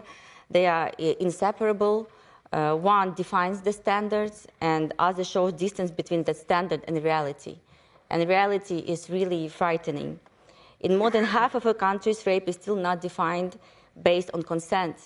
That means a woman can experience violence, and the law may still deny that the crime occurred. Let me again reiterate, with the stark fact indicated in the report, only 1 in 200 rapes in the EU leads to a conviction. The statistics are clear. The world continues to fail women. According to UN, conflict-related sexual violence has increased in 87% in just 2 years. Rape remains a weapon of war. I will not name those countries of the Council of Europe that still didn't ratify Istanbul Convention or withdraw from it. You all know these countries. I just highlight that Ukraine ratified the Istanbul Convention in 2022 under bombardment, under occupation, under existential threat. While missiles were hitting the cities, Ukraine made the clear voice. Even in war, human rights matter. Even in war, women must be protected. Now imagine occupied territories where rape is used systematically with no prospect of justice. The UN documented hundreds of verified sexual harassment cases that committed by Russian forces against women in the occupied territories. But in occupied areas, there are no prosecutors, no services, no safe reporting, only silence. That is why we must support documents described now for future prosecution. And thank you for your countries helping our prosecutors with this. Because the Istanbul Convention is built on a simple truth. Violence against women is a public crime. And when it is used as a weapon of war, it becomes a crime against humanity. Thank you. The next speaker is Georgios Stamatis. Thank you, Mr. President. Dear colleagues, allow me to start my speech for two proposals. I totally agree with Mrs. Polidori. We have to act, not to talk. We need measures, not only reports, and we have to convince our countries to be more active in this terrible issue for the humanity. The second proposal for me is that we need an observatorio as a council of space about what happened for each country every day.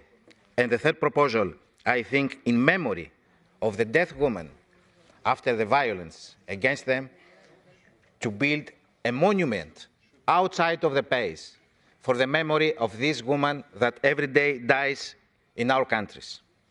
And allow me to say something else. We don't talk about the Roma woman, about the early marriages, about the violence against the trans woman, about the violence against refugees and migrants women, and finally, about the violence against the elderly women. They live alone, and many of the families, from the relatives, they push them on the violence for the money and from the power. So, for me, it's very clear. We have to act, not to talk, and we have to find these keys, these elements, how to convince our countries. And finally, The Convention of Istanbul is similar as a Universal Declaration of Human Rights. We have to put on the schools, we have to inform all the politicians, and we have to sign a new declaration about the Istanbul Convention. We have to act now. Thank you. Next speaker is Sam Rushworth. Thank you. And can I also thank the Minister for Spain for an excellent speech earlier that I think really showed the progress that can be made in 50 years. And thank my friend Zita for these two excellent reports. And I know that she's engaged so well in putting them together. Violence against women and girls is a stain on all of our societies. And it is a legislative and a justice challenge when we see that, for example, in the UK, fewer than 2% of reported rapes ever make it to a conviction. But it's not only a challenge of legislation, it's also a cultural challenge. And I really welcome the parts of this report that talk about taking the legal and policy measures to prevent and combat forms of violence created and facilitated by technology companies, because this is a particular challenge of our time. The spread of violent pornography, intimate image abuse, and the digital creation of deep fake sexualized images. We see an example of that recently in the UK, where our government took on Elon Musk's disgusting platform Grok that was allowing these images to be created of children. He responded by putting an image out of our Prime Minister in a bikini. Such is the disgrace of that man. And one of my female colleagues had images created of her and circulated because she was allowed spokesperson on this issue. But when we threatened the Musk with a potential fine of 10% of their global revenue, they quickly backed down and they withdrew it. And I cannot think of an area that needs a council like this and pan-European cooperation more than regulating the wild west that is the internet. I'm grateful to see that Laura Castle, a colleague, is working on a report on this, and I'll support both these reports today, and I'll support hers when that comes through as well. Yeah. The next speaker is Andrea Ede-Gitzthaler. Vielen Dank, Herr Vizepräsident, sehr geehrte Kolleginnen und Kollegen. Gewalt gegen Frauen ist traurige Realität. Bereits bei uns in Österreich ist jede dritte Frau betroffen, wahrscheinlich auch hier im Raum. Das sind 1,1 Millionen Frauen. Und sie waren einmal oder mehrmals von Gewalt betroffen, körperlich, sexualisiert oder psychischer Gewalt. Und Gewalt gegen Frauen geht uns alle an. Es geht den Ländern an, es geht den Gemeinden an, es geht den Städten an und natürlich auch hier bei uns im Europarat. Daher ist ja die Istanbul-Konvention so wichtig und notwendig. Und daher bin ich sehr froh, dass Zita diesen Bericht gemacht hat, um zu sehen, wie die Fortschritte und Herausforderungen bei der Förderung und Umsetzung der Istanbul-Konvention bestehen. Es ist traurig, dass wir immer noch darüber reden müssen und dass wir uns immer noch einbringen müssen. Und Gewaltschutz ist also nicht nur eine staatliche Aufgabe, es ist eine gesamtgesellschaftliche Aufgabe. Und mein Kollege Amatis hat das schon sehr trefflich gesagt. Es wäre gut, wenn wir für Frauen, die Gewalt gelitten haben, ein Denkmal errichten würden. Das ist eine sehr gute Idee und nur zu unterstützen. In Österreich haben wir den Gewaltschutz auch als Schwerpunkt in der Frauenpolitik gemacht. Wir haben deshalb das Geld aufgestockt seit 2019. Und es gibt auch gute Beispiele, zum Beispiel das Projekt Ist Lisa hier für Frauen im Nachtleben. Wenn sie sich bedroht fühlen, können sie dieses Wort sagen, dann wird ihnen geholfen in Bars, bei den Taxifahrern etc. Und das wird unterstützt von der Gesellschaft in Österreich. Ich möchte abschließend meinen Appell an uns alle sagen. Wir sind gefordert, uns einzubringen, nicht Gewalt hinzunehmen, Zivilcourage zu zeigen und damit vielleicht auch ein Leben zu retten. Und ganz zum Schluss, liebe Zita, vielen Dank für deinen Einsatz für uns Frauen, gegen Gewalt, für unsere Frauenrechte. Du wirst uns sicher fehlen. Du bist eine so starke Kämpferin. Alles Gute.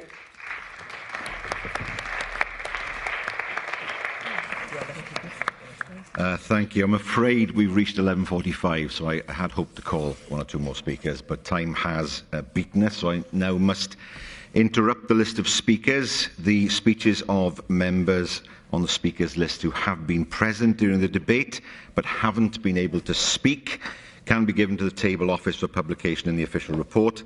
Speeches must not exceed 400 words, please.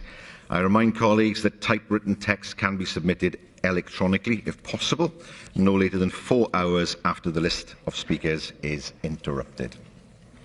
Thank you. That concludes the list of speakers. I now call Zita Gurmay to reply. Zita, you have 5 minutes.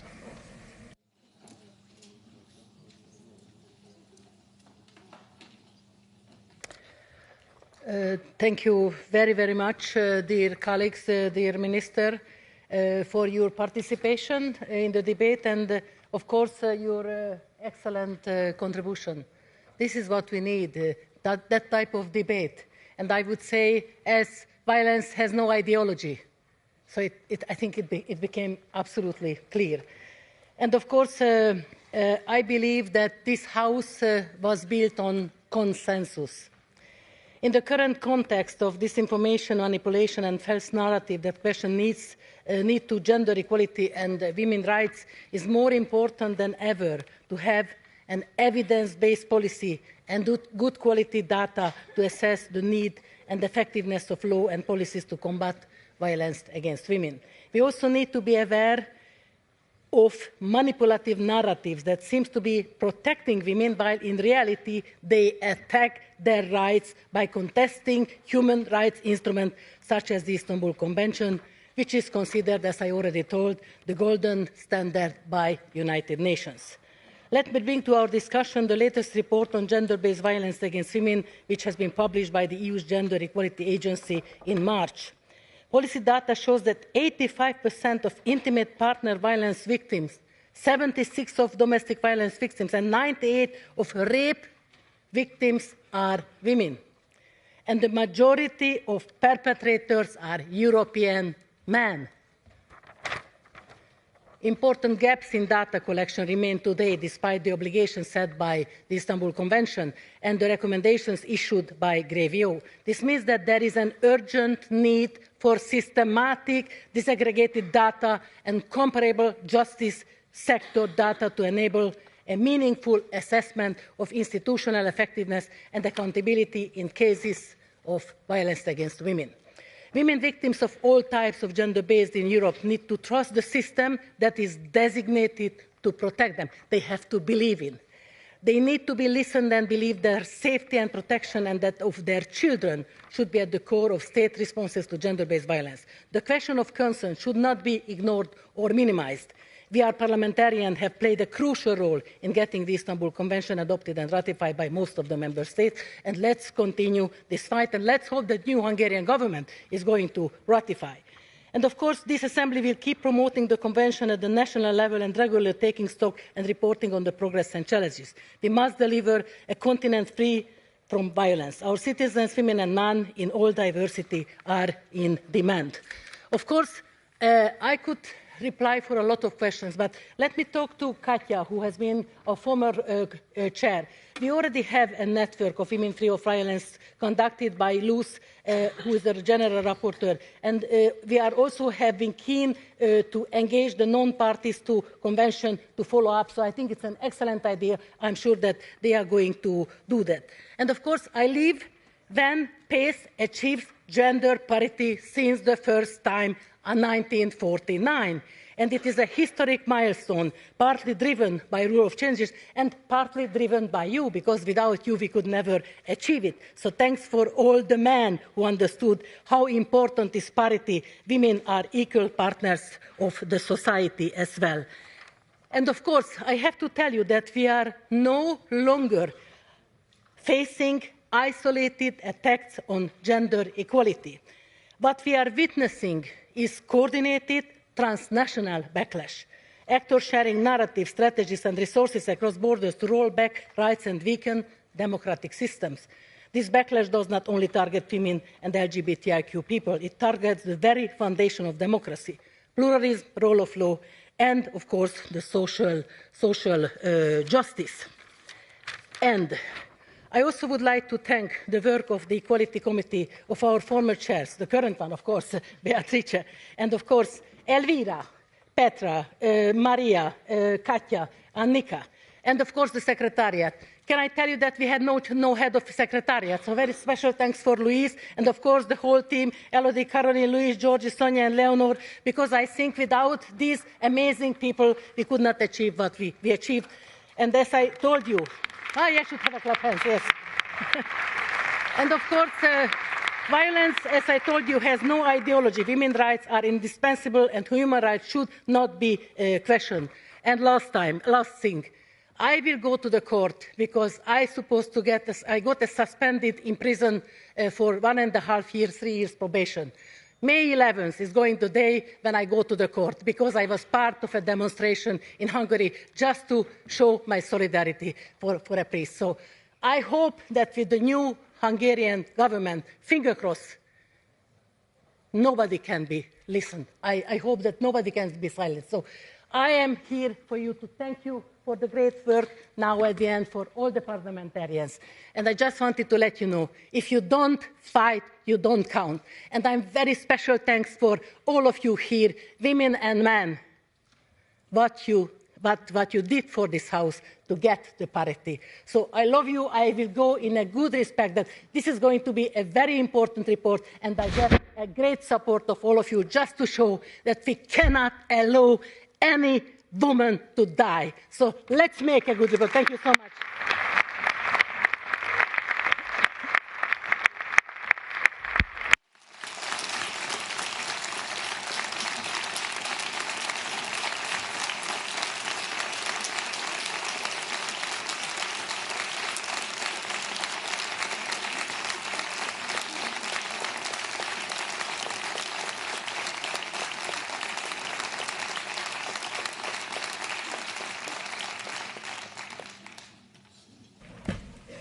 Zita, thank you for your service, for your contribution and the passion you display when you speak. I know that you'll be much missed in what is your last appearance here, certainly for the time being, in this chamber. Let's move on then. Could I ask Beatrice Fresco-Rolfo, the chairperson of the committee, if she wishes to speak? You have 3 minutes, Beatrice. Merci, Monsieur le Président. Difficile de parler après toi, Zita. Désolée. Chers collègues, depuis l'affaire Pellico jugée en France, nous parlons du consentement comme si c'était une évidence. Mais ce n'est pas le cas, et c'est précisément le problème. Si le consentement était réellement intégré à nos sociétés, nous ne débattrions plus en 2026 de sa définition, de sa preuve ou de son absence. De surcroît, la CEDH ne condamnerait pas des États membres pour leurs lacunes en matière de traitement des infractions sexuelles. La réalité est plus brutale. Nos sociétés tolèrent encore des zones grises et ces zones grises ne profitent jamais aux victimes. Le consentement est un angle mort collectif. L'échec récent d'une définition commune du viol au niveau européen, pourtant fondée sur le principe simple « seul un oui est un oui », en est la démonstration la plus flagrante. Ainsi, certains textes juridiques, comme la Convention d'Istanbul, ne sont pas de simples normes, mais de véritables boussoles orientant l'action dans le réel. Encore faut-il accepter de s'y fier pour avancer. Et malgré les refus ou retraits de certains États vis-à-vis de la Convention d'Istanbul, il nous revient, avec l'appui du Grevio, d'exiger d'eux des réformes concrètes et un suivi rigoureux afin qu'ils assument pleinement leurs responsabilités envers les victimes. Aujourd'hui, vous sont soumis au vote 2 riches rapports qui proposent de réels mécanismes de lutte contre les violences sexuelles. La Commission sur l'égalité et la non-discrimination vous invite à soutenir ces 2 textes.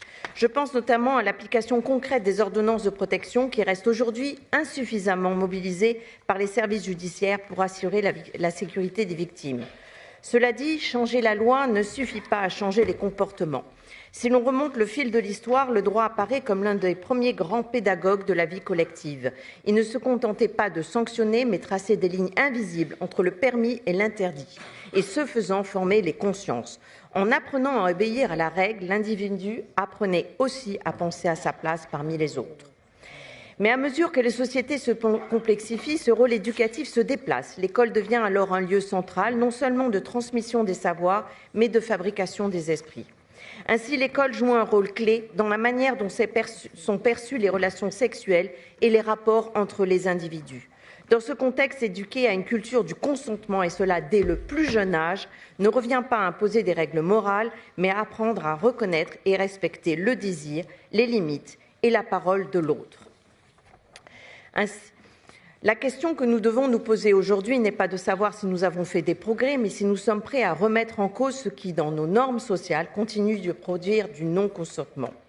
Ce matin, ce sont les 2 derniers rapports soumis à l'Assemblée d'une parlementaire hors norme, qui a beaucoup œuvré pour l'égalité et les droits des femmes, pour les progrès sociaux et contre la discrimination. Personnellement, chère Zita, j'ai beaucoup appris à tes côtés et de ton engagement, et je peux dire qu'au nom des membres de la Commission, des membres du secrétariat, le membre de toutes les femmes et je pense aussi tous les hommes qui sont présents ici aujourd'hui, nous te remercions pour tout le travail que tu as fait à l'Assemblée. Merci Zita, merci beaucoup.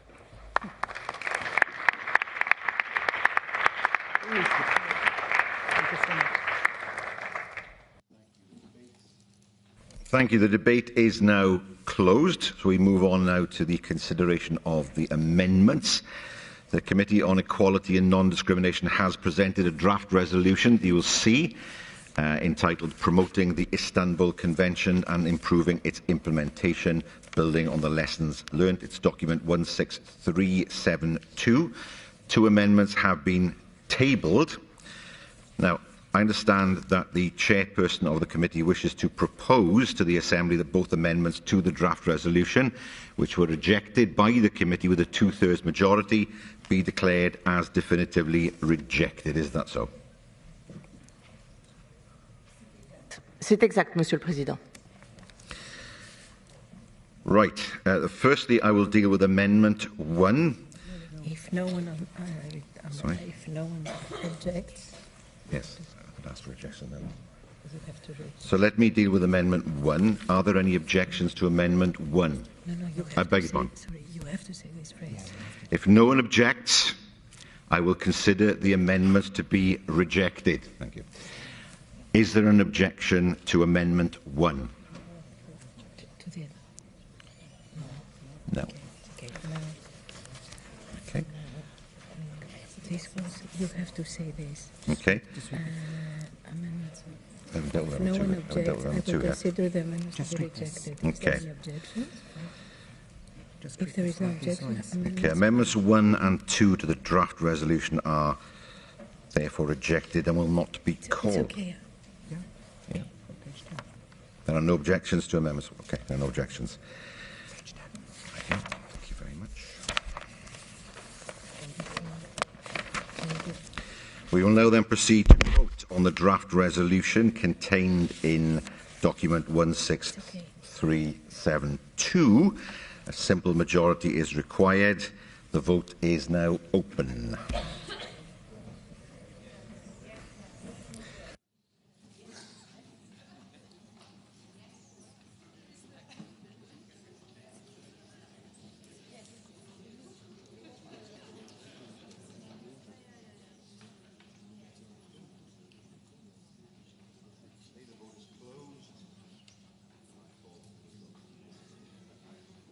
The vote is closed. I call for the result to be displayed.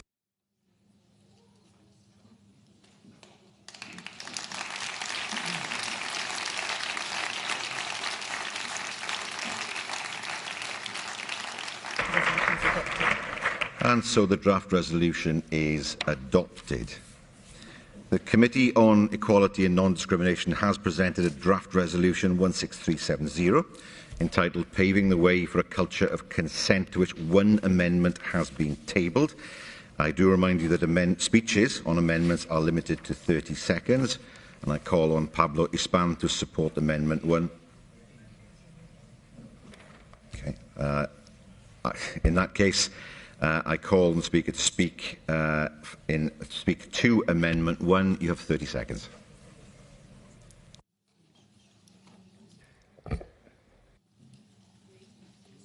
Président, merci. Cet amendement est véritablement technique. Elle ne remet pas en cause l'objectif politique que tous nous partageons. Au contraire, elle vise à garantir que cet objectif soit traduit dans une loi solide, cohérente et réellement efficace.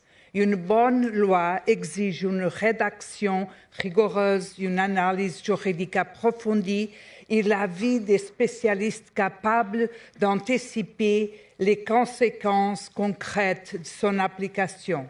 C'est précisément ce que cet amendement vise à garantir. Merci.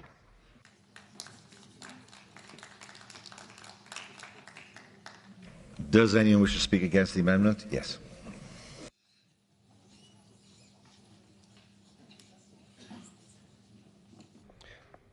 Mr. President, I'm sorry to say that this is for sure, unfortunately, not the aim of the amendment. The aim of the amendment is to undermine the meaning of the legislation in Spain. And yes means yes, legislation is a leading example for whole Europe, and we have to be thankful to the government and to the parliament of Spain for this legislation. And what we should really not do, and I really ask each and every one, even those who have a very prominent role in this assembly, to misuse this organization here for national debates. We are not in chambers in Spain or somewhere else. We are in the Council of Europe. Please refrain from this. So I strongly ask you to vote against this amendment.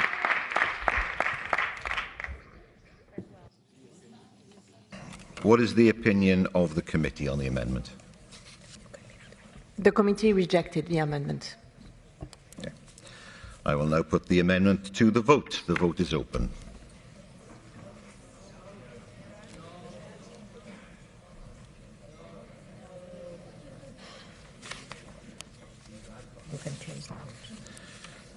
The vote is closed. I call for the result to be displayed. The amendment is rejected.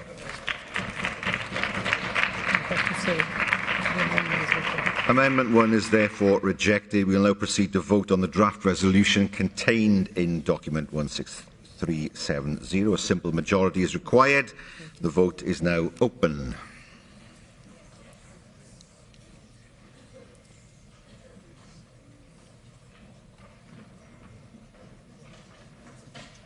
You can close the vote. The vote is closed. I call for the result to be displayed. The resolution is adopted. And so the draft resolution is adopted.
Dear colleagues, may I ask you to take your seats that we can continue with our agenda after celebrating?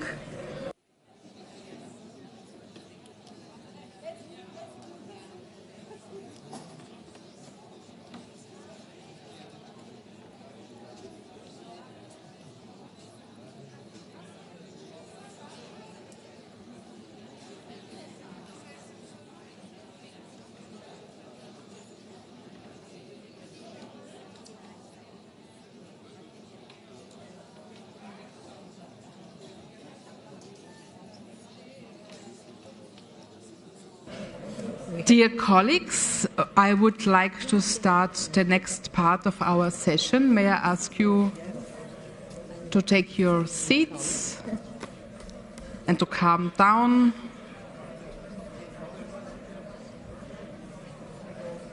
I think now all selfies have been taken. So, thank you. Please, let's continue.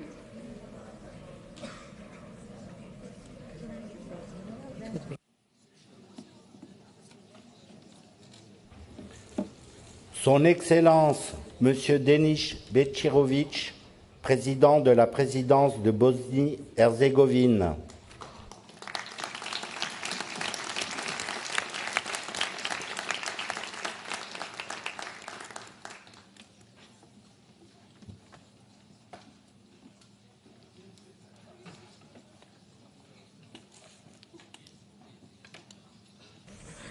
We will now hear an address by His Eminence Mr. Denis Bećirović, Chairperson of the Presidency of Bosnia and Herzegovina.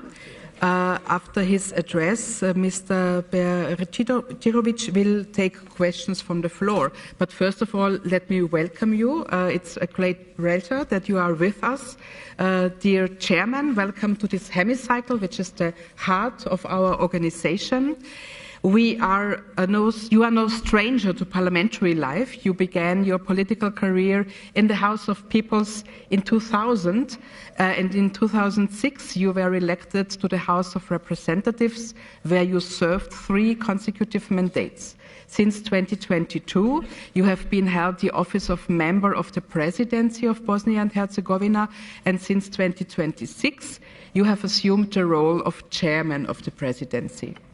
It is both a great honor and a sincere pleasure to receive you today at the occasion of your official visit. Your political journey shows a strong and lasting commitment to public service, to democratic values, and to strong institutions in Bosnia and Herzegovina. From your early work as a historian and academic to your responsibility at the highest level of the state, you have always worked to promote dialogue, stability, and a European future for your country. Since joining our organization on the 24th of April 2002, and as we are about to mark the 24th anniversary of this membership, in just a few days, your country has made steady progress in strengthening democracy, guided by the principles of the European Convention on Human Rights. The Parliamentary Assembly has supported this journey. Today, this path remains essential. Bosnia and Herzegovina clearly stated its goal to full membership in the European Union. It has shown its commitment to European values and policies. At the same time, we know that challenges remain. Continued reforms, well-functioning institutions, and lasting stability are key to moving forward on the European path. In this context, dialogue, cooperation, and shared sense of responsibility are more important than ever. Excellency, the floor is yours.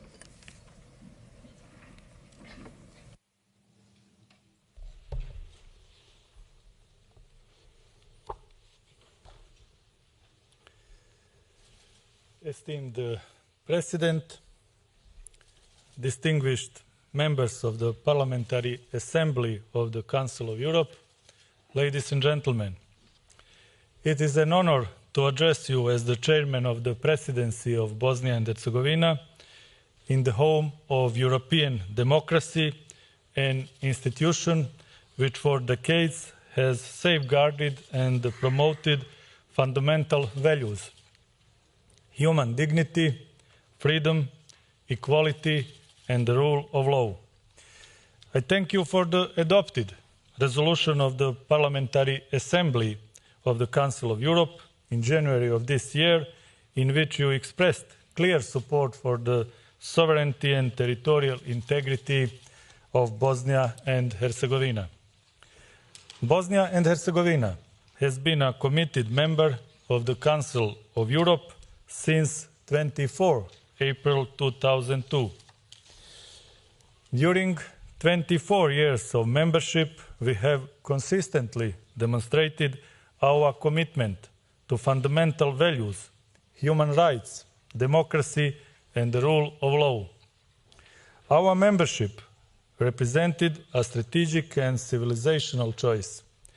Bosnia and Herzegovina links its future to the European system of protection of human rights and democratic governance. Next year, we will mark in a dignified manner 20 years of Bosnia and Herzegovina's membership in the Council of Europe. Bosnia and Herzegovina actively participates in the work of the Council of Europe. Among other things, I would highlight our contribution to the Council of Europe's cultural cooperation through membership in the Eurimage Fund. Thanks to this mechanism, films from Bosnia and Herzegovina have been realized over the past 2 decades in partnership with European producers. Our Sarajevo Film Festival has become an important platform for the implementation of the Council of Europe's cultural policies and for the development of the European audiovisual space. This long-standing cooperation confirms that Bosnia and Herzegovina, through its institutions and the Sarajevo Film Festival, actively contributes to the strengthening the European cultural space and shared democratic values. Honourable members, we live in a highly uncertain and turbulent times. The contemporary process of geopolitical multipolarization of the world is faced with new geopolitical, geoeconomic, geoenergetic, military, security, and demographic global challenges. We are witnessing the decadence of civilizational norms and values, aggressions, wars, migrations, pressures, trade wars, climate change, energy insecurity, as well as the unpredictable consequences of the new technological revolution, which, among other things, brings the unregulated development of artificial intelligence. Global changes are significantly reflected in Bosnia and Herzegovina, a country with a millennial history. I remind the Republic of Bosnia and Herzegovina was subjected to brutal aggression from 1992 to 1995. During the aggression, grave crimes against humanity and other war crimes were committed, as well as genocide against Bosniaks. This is the only genocide in Europe after the Second World War. Dangerous great state policies are still present today in Bosnia and Herzegovina and the region. The protagonists of great state policies have changed tactics, but the goal has remained the same. They are currently attempting to realize it through political and diplomatic means in order to achieve their wartime objectives in peacetime. This is the essential cause of all problems in Bosnia and Herzegovina. The Dayton Constitution brought peace, but also numerous mechanisms of blockades and obstructions. The intention was for this constitution to evolve toward democratic standards and values, such as those contained in the objective of the Council of Europe. The European Convention for the Protection of Human Rights and Fundamental Freedoms is an integral part of the Constitution of Bosnia and Herzegovina. Unfortunately, the Constitution of Bosnia and Herzegovina has not yet evolved towards democratic standards, and the European Convention has not been consistently implemented. Ladies and gentlemen, last year we witnessed a dangerous attack on the constitutional order of Bosnia and Herzegovina. The attack on the Dayton Peace Agreement was initiated by the leaders of the Bosnian entity Republika Srpska, attempting to destroy the sovereignty of Bosnia and Herzegovina and to prohibit the work of the state, judiciary and security agencies. However, through the responsible actions of the Constitutional Court of Bosnia and Herzegovina, the High Representative and pro-democratic forces in the country, the worst scenario was prevented. Unfortunately, the policy of undermining Bosnia and Herzegovina and the Dayton Peace Agreement has also continued in 2026. At the beginning of this year, we learned that the leaders of the Bosnian entity Republika Srpska concluded a contract with a lobbying firm in which lobbying for the breakup of the internationally recognized country of Bosnia and Herzegovina was explicitly agreed. This is directly anti-Dayton and unconstitutional conduct, direct against peace and security. The Council of Europe, the United Nations, the European Union and the entire democratic world should be informed of these anti-Dayton moves. Together, we must not allow the escalation of such destructive and dangerous policies. Ladies and gentlemen, Bosnia and Herzegovina, without denying collective rights and collective identities, should become a civic state. This does not mean anyone's hegemony, but enabling citizens, regardless of their affiliation to a particular collective, to enjoy fundamental human rights and freedoms. As long as Bosnia and Herzegovina does not become a civic state, we essentially cannot be a well-functioning European state. Bosnia and Herzegovina must abolish the systemic discrimination as established also in the judgments of the European Court of Human Rights in Strasbourg. All these judgments establish the existence of discrimination based on ethnic affiliation or the place of residence. Bosnia and Herzegovina has been ordered to implement the necessary amendments to its constitution, from which all elements of discrimination must be removed. Discrimination is unacceptable in Bosnia and Herzegovina and in modern Europe. The lack of genuine democracy is in complete contradiction with the fundamental objectives of the Council of Europe. Therefore, it is the task of the progressive forces in Bosnia and Herzegovina to fight for a society in which all citizens are equal before the law. Our goal is liberal democracy, in which there will be no inequality. It is of key importance to consistently insist on the protection of human rights and freedoms. Bosnia and Herzegovina, de facto and de jure, should be a democratic state, in which human rights and freedoms are not declarative nature. It is up to us to consistently implement the standards that we share with all members of this organization. In this, we expect partnership but also principledness. European values must not be the subject of political compromise. I recall that the Parliamentary Assembly of the Council of Europe adopted in 2006 an important resolution entitled Constitutional Reform in Bosnia and Herzegovina.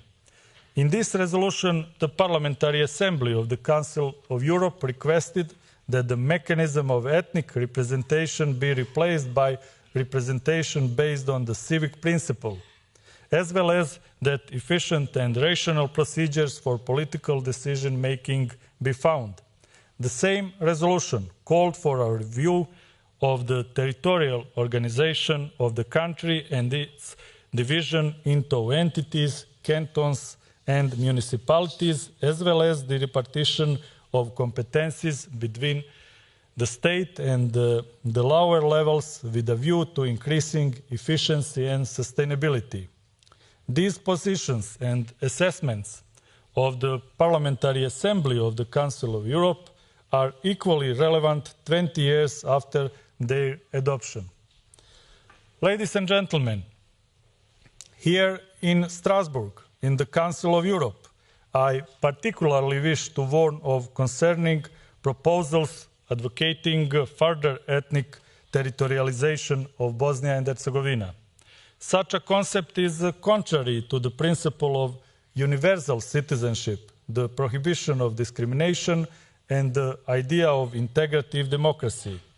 From the perspective of international human rights law, further ethnic division represents a form of discrimination.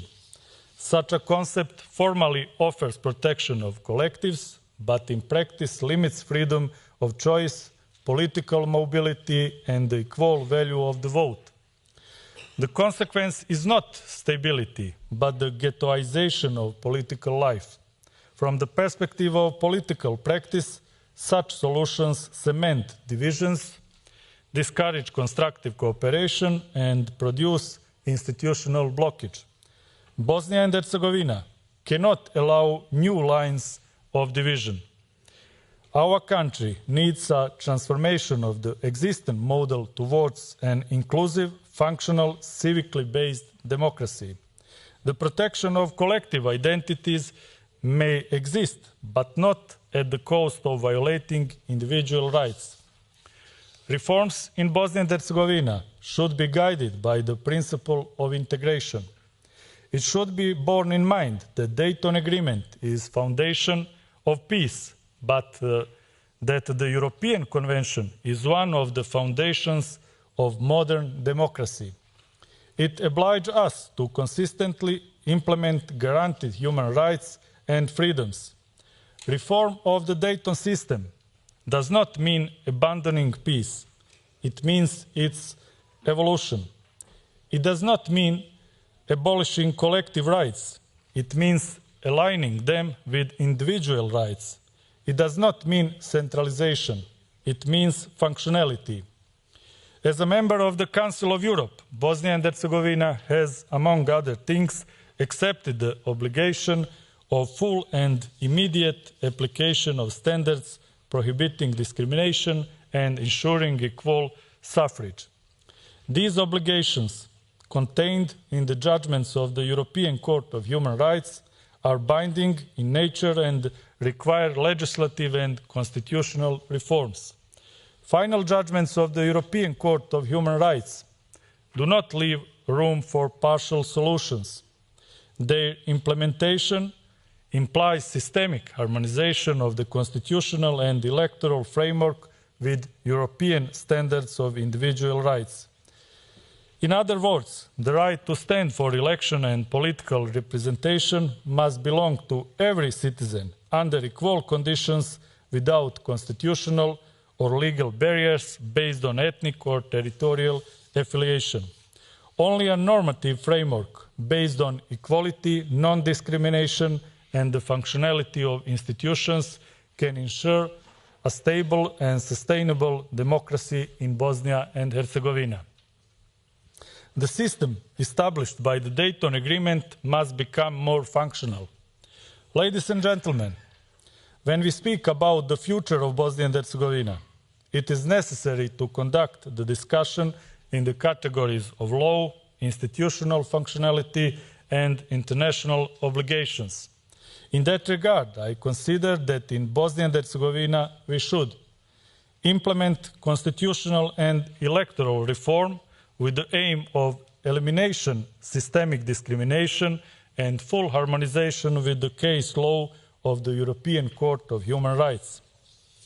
Consistently implement the rule of law, ensure the functionality of democratic institutions, which implies transparent electoral processes, election integrity, and citizen trust in political representation. Protect human rights in the broadest sense: freedom of expression, freedom of the media, prohibition of discrimination, gender equality, and protection of minority and vulnerable groups. And build a democratic culture which implies strengthening local self-government, education for human rights, and institutional accountability of public administration. Democratic values are not established only through norms, but also through everyday administrative practice. Ultimately, the future of Bosnia and Herzegovina depends on the acceptance of simple legal fact. Membership in the European legal space implies consistent implementation of common standards. Ladies and gentlemen, what should be done in Bosnia and Herzegovina?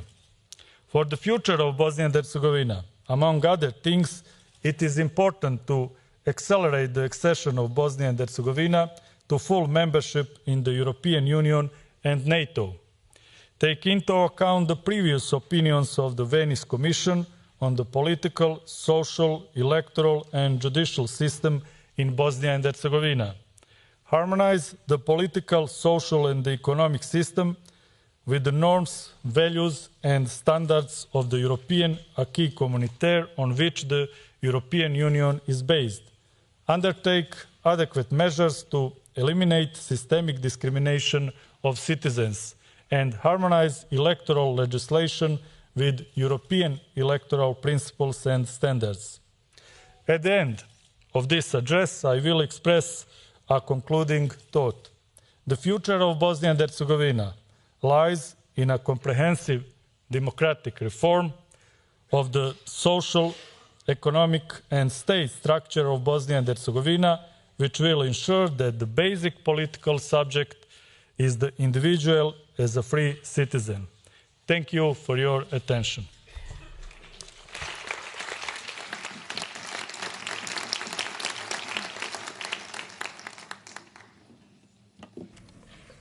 Thank you very much, Mr. Bećirović, for your most interesting and important and timely address. Members of the Assembly will have questions to put to you now. We will first hear questions from the speakers on behalf of the political groups, followed by a response, followed each by a response of Mr. Bećirović to those questions. And I want to remind you that the questions must be limited to 30 seconds and no more, and colleagues should ask questions and not making speeches. And we start on behalf of SOC with Mr. Denis Begic. Thank you, Madam President, and dobrodošli, Mr. President. The European Court of Human Rights has since 2009 repeatedly ruled, starting with the Sejdić-Finci case, that Bosnia-Herzegovina's constitution is discriminatory because it excludes citizens from running for the presidency based on ethnicity. More than 15 years later, the judgments are still not implemented and discrimination remains in place. So my question is really simple. When will Bosnia and Herzegovina finally amend its constitution to ensure equal political rights for all citizens, regardless of ethnic background? Thank you, Mr. Bećirović. You have the floor. Okay. Bosna i Hercegovina u svom ustavu ima između ostalog Evropsku konvenciju o zaštiti ljudskih prava i sloboda. Da je Ustav Bosne i Hercegovine konsekventno i dosljedno proveden, mi ne bismo imali presude Evropskog suda za ljudska prava, počevši od presude u predmetu Sejdić-Finci iz 2009. godine i uključujući sve naredne presude Evropskog suda za ljudska prava. Nažalost, mi u Bosni i Hercegovini u okviru aneksa 4 koji je Ustav Bosne i Hercegovine imamo cijeli jedan sistem koji je hipersenzibilan kada su u pitanju kolektivna ljudska prava, ali je s druge strane hipernesenzibilan kada su u pitanju individualne ljudska prava. Moje mišljenje da mi moramo osigurati individualna ljudska prava svim građanima Bosne i Hercegovine u skladu sa presudama Evropskog suda za ljudska prava. I u tom smislu zadatak je svih progresivnih snaga u Bosni i Hercegovini da insistiraju na implementaciji tih presuda. Nažalost, postoje i destruktivne političke snage u Bosni i Hercegovini koje već duži period blokiraju implementaciju ovih presuda i dosljedno provođenje Ustava Bosne i Hercegovine, što objektivno i jeste problem u Bosni i Hercegovini. Ipak, nadam se da će u Bosni i Hercegovini s vremenom biti sve više demokratskih, proevropskih snaga, da ćemo u oktobru ove godine na općim izborima u Bosni i Hercegovini imati još jaču poziciju demokratskih i proevropskih snaga, tako da je to jedna od važnijih pretpostavki da bismo implementirali presude Europskog suda za ljudska prava. Thank you very much. Next on behalf of EPP is Lisa Jasko.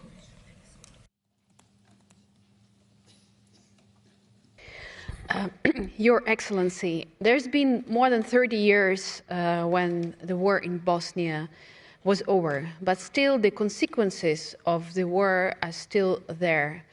My question is, how much do you devote in your policies into the human recovery and mental health support after the war? And what lessons actually can you share to those societies and those countries who actually are only starting to implement such policies? Thank you.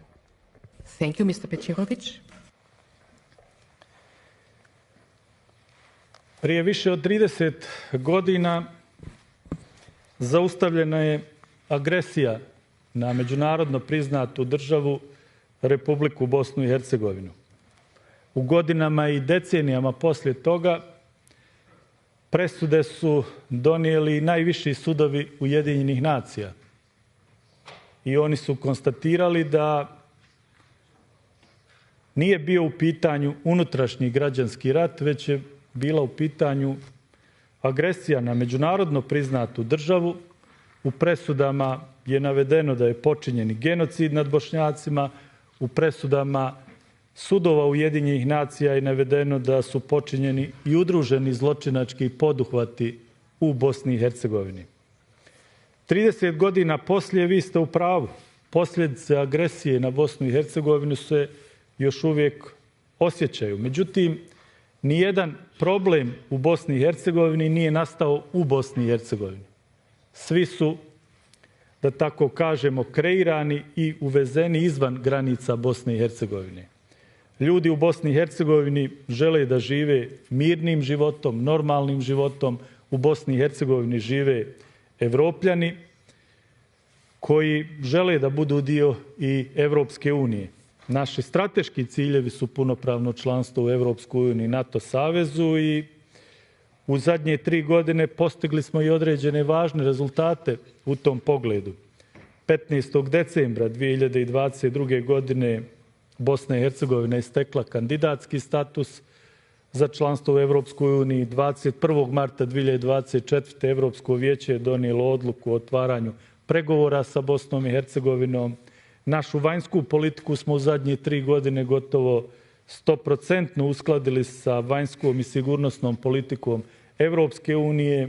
Napredujemo i ka punopravnom članstvu u NATO savezu i nadam se da će Bosna i Hercegovina u narednim godinama u interesu svih njenih građana i naroda još bržim koracima kretati se ka članstvu u Evropskoj uniji i NATO-u. Da bismo se kretali naprijed, moramo graditi povjerenje i unutar Bosne i Hercegovine i u cijeloj regiji. Velika prilika za katarzu u cijeloj regiji, ne samo u Bosni i Hercegovini, posebno kad je riječ o susjednoj Republici Srbiji, bila je rezolucija o genocidu u Srebrenici koja je usvojena 2024. godine u maju u Generalnoj skupštini Ujedinjenih nacija. Nažalost, aktuelno rukovodstvo Srbije nije iskoristilo tu priliku.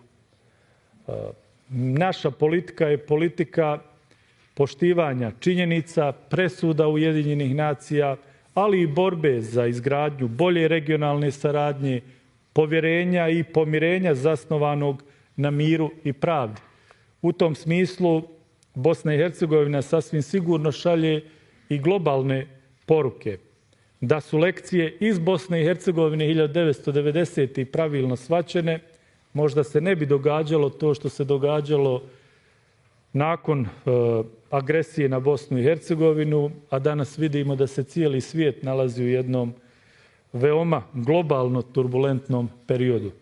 U tom smislu Bosna i Hercegovina je primjer da treba čuvati mir, da treba poštovati međunarodno pravo, da se susjedne države ne trebaju miješati u unutrašnja pitanja Bosne i Hercegovine i da na neki način svi zajedno trebamo reafirmirati Helsinški završni dokument koji vrlo detaljno, kao i brojne deklaracije Ujedinjenih nacija, govore o tome.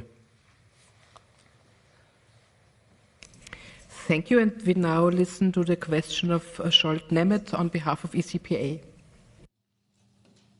Mr. President, welcome in the name of a person who has prepared the last report. Thank you for referring to that. And as you know, I have been working for 5 years as a rapporteur on Bosnia and Herzegovina.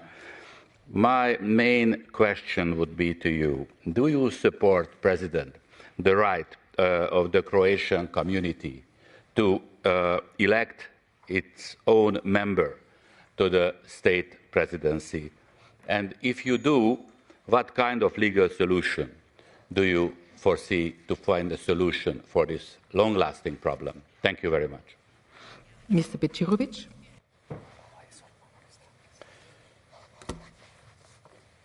Mi u Bosni i Hercegovini treba prije svega da dosljedno poštujemo Dejtonski mirovni sporazum i Ustav Bosne i Hercegovine. Izbori u Bosni i Hercegovini i prethodni održani su u skladu sa Ustavom Bosne i Hercegovine.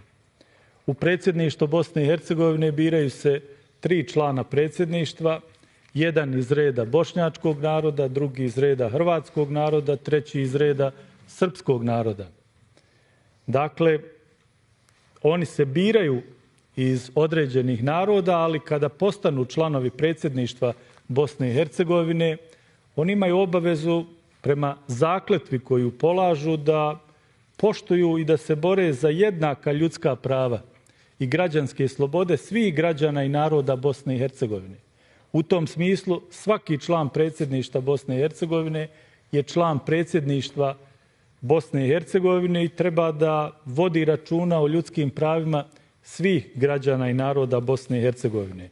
Trenutni član predsjedništva iz reda hrvatskog naroda je na potpuno legalan način izabran od građana Bosne i Hercegovine i ja mislim da i izborno zakonodavstvo, kao što sam rekao i u uvodnom obraćanju, treba uskladiti na način da svi građani bez razlike na etničku pripadnost imaju jednako pravo glasa i pravo da se izjašnjavaju onako kako je to standardi u svim drugim evropskim zemljama.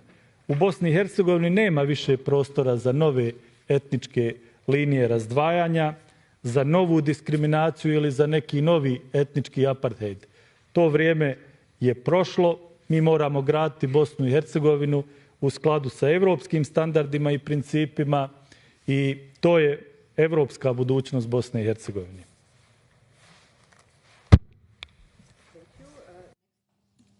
Sorry, next on my list on behalf of ALDE is Liliana Tranqui. Merci Madame la Présidente. Gospodine predsjedniče. Monsieur le Président, à l'approche des prochaines élections prévues en Bosnie-Herzégovine en octobre 2026, quel regard portez-vous sur les défis qui demeurent, notamment en matière de transparence et d'intégrité du processus électoral et son alignement avec les exigences de la Convention européenne des droits de l'homme? L'Union européenne a récemment réduit une partie importante des fonds du plan de croissance destiné à la Bosnie-Herzégovine. Quelle garantie pouvez-vous donner que les mesures restantes seront mises en œuvre afin d'éviter que votre pays ne perde davantage le soutien de l'Union européenne? Je vous remercie. Mr. Bećirović. Predstojeći izbori u oktobru ove godine su izuzetno važni za budućnost Bosne i Hercegovine. Vjerujem da građani Bosne i Hercegovine će dati još veće povjerenje evropskim demokratskim snagama u Bosni i Hercegovini, a uostalom i sve ankete koje su provedene u Bosni i Hercegovini govore da između 70 do 80% stanovništva u cijeloj Bosni i Hercegovini žele da Bosna i Hercegovina što prije postane punopravna članica Evropske unije. Naravno i pred Bosnom i Hercegovinom kao i pred drugim državama u regiji i u Europi brojni su izazovi. U svemu tome jako je važno da taj izborni proces prođe na jedan transparentan način, da imamo nove izborne tehnologije koje će garantovati da izbori budu demokratski, pošteni i transparentni. Mi smo u zadnje 3 godine postigli značajne rezultate i na našem evropskom i euroatlantskom putu, ali ako me pitate da li sam zadovoljan sa dinamikom našeg kretanja prema punopravnom članstvu, evo sada govorim samo o Evropskoj uniji, rekao bih da nisam. Mislim da to mora biti još brže u narednom periodu. To je jako važno za Bosnu i Hercegovinu.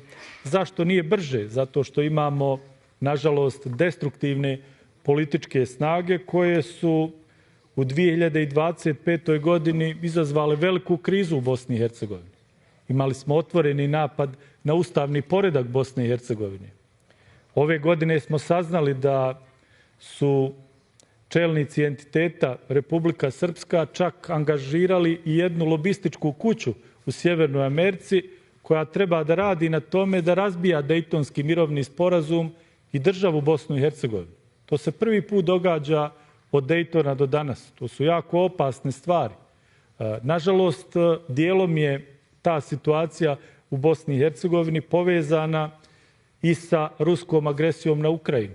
Napadi na nezavisnost, suverenitet i teritorijalni integritet Bosne i Hercegovine su pojačani nakon početka ruske agresije na Ukrajinu. Tako da se i te globalne okolnosti uveliko reflektiraju u jugoistočnom dijelu Europe i u Bosni i Hercegovini. Ipak, građani Bosne i Hercegovine, institucije Bosne i Hercegovine zajedno sa našim prijateljima u Europi i širom svijeta, vjerujem da zajedničkim snagama mogu sačuvati mir i stabilnost u ovom dijelu Europe i naravno ubrzati potrebne reforme koje su u interesu svih građana i naroda Bosne i Hercegovine. Jedan primjer, mi smo recimo u zadnjih 8 do 10 godina ostali bez blizu 800.000 ljudi koji su otišli iz Bosne i Hercegovine. I Srba, i Hrvata, i Bošnjaka, i ostalih. Postavlja se pitanje gdje su ti ljudi otišli. 99,9% otišli su na zapad, primarno u zemlje Evropske unije. Niko nije otišao u Rusiju. To dovoljno govori šta zaista ogromna većina građana u Bosni i Hercegovini želi. Thank you. And the last one on behalf of our 5 political groups is Georgios Psychokigos from UN. Thank you, Madame la Présidente. Your Excellency, allow me to stress on 2 important sectors, such as access to education and access to healthcare, that affect everyday life of the population in Bosnia and Herzegovina and are fundamental rights within the European Convention and the European Social Charter. I want to ask you what steps and policies have been implemented in order to ensure adequate human and financial resources for a quality public health care system and an inclusive democratic education for all, together with sufficient facilities. Thank you. Thank you, Mr. Bećirović. To je jedno izuzetno važno pitanje. Nažalost, obrazovni sistem u Bosni i Hercegovini kao i sistem zdravstva nisu na državnom nivou. Uglavnom je to na entitetskom i na kantonalnim nivoima. Dosta jedan rascjepkan sistem. Uprkos tome, rekao bi da zadnjih decenija i godina pravimo određene iskorake naprijed, ali za budućnost Bosne i Hercegovine od izuzetne važnosti je posebno obrazovni sistem. Ne mogu o istim događajima u Bosni i Hercegovini biti 3 istine. Moramo nove generacije učiti o ljudskim pravima, o poštovanju drugih i drugačijih, o izgradnji jednog demokratskog društva i o odgoju novih generacija za mir i stabilnost. To je od suštinske važnosti za Bosnu i Hercegovinu.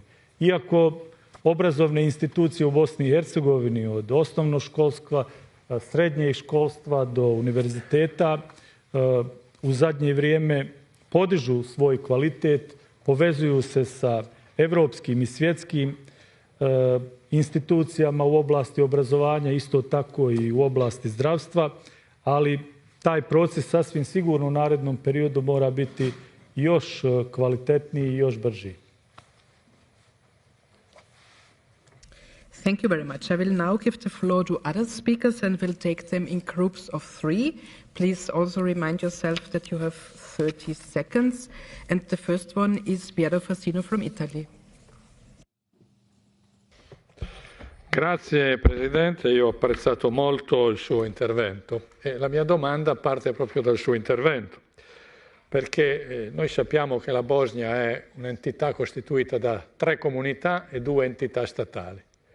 Questa ripartizione in questi 30 anni che ci separano da Dayton in realtà ha dato luogo a una rigida gestione etnica di tutte le istituzioni che si è tradotta in una paralisi spesso delle decisioni.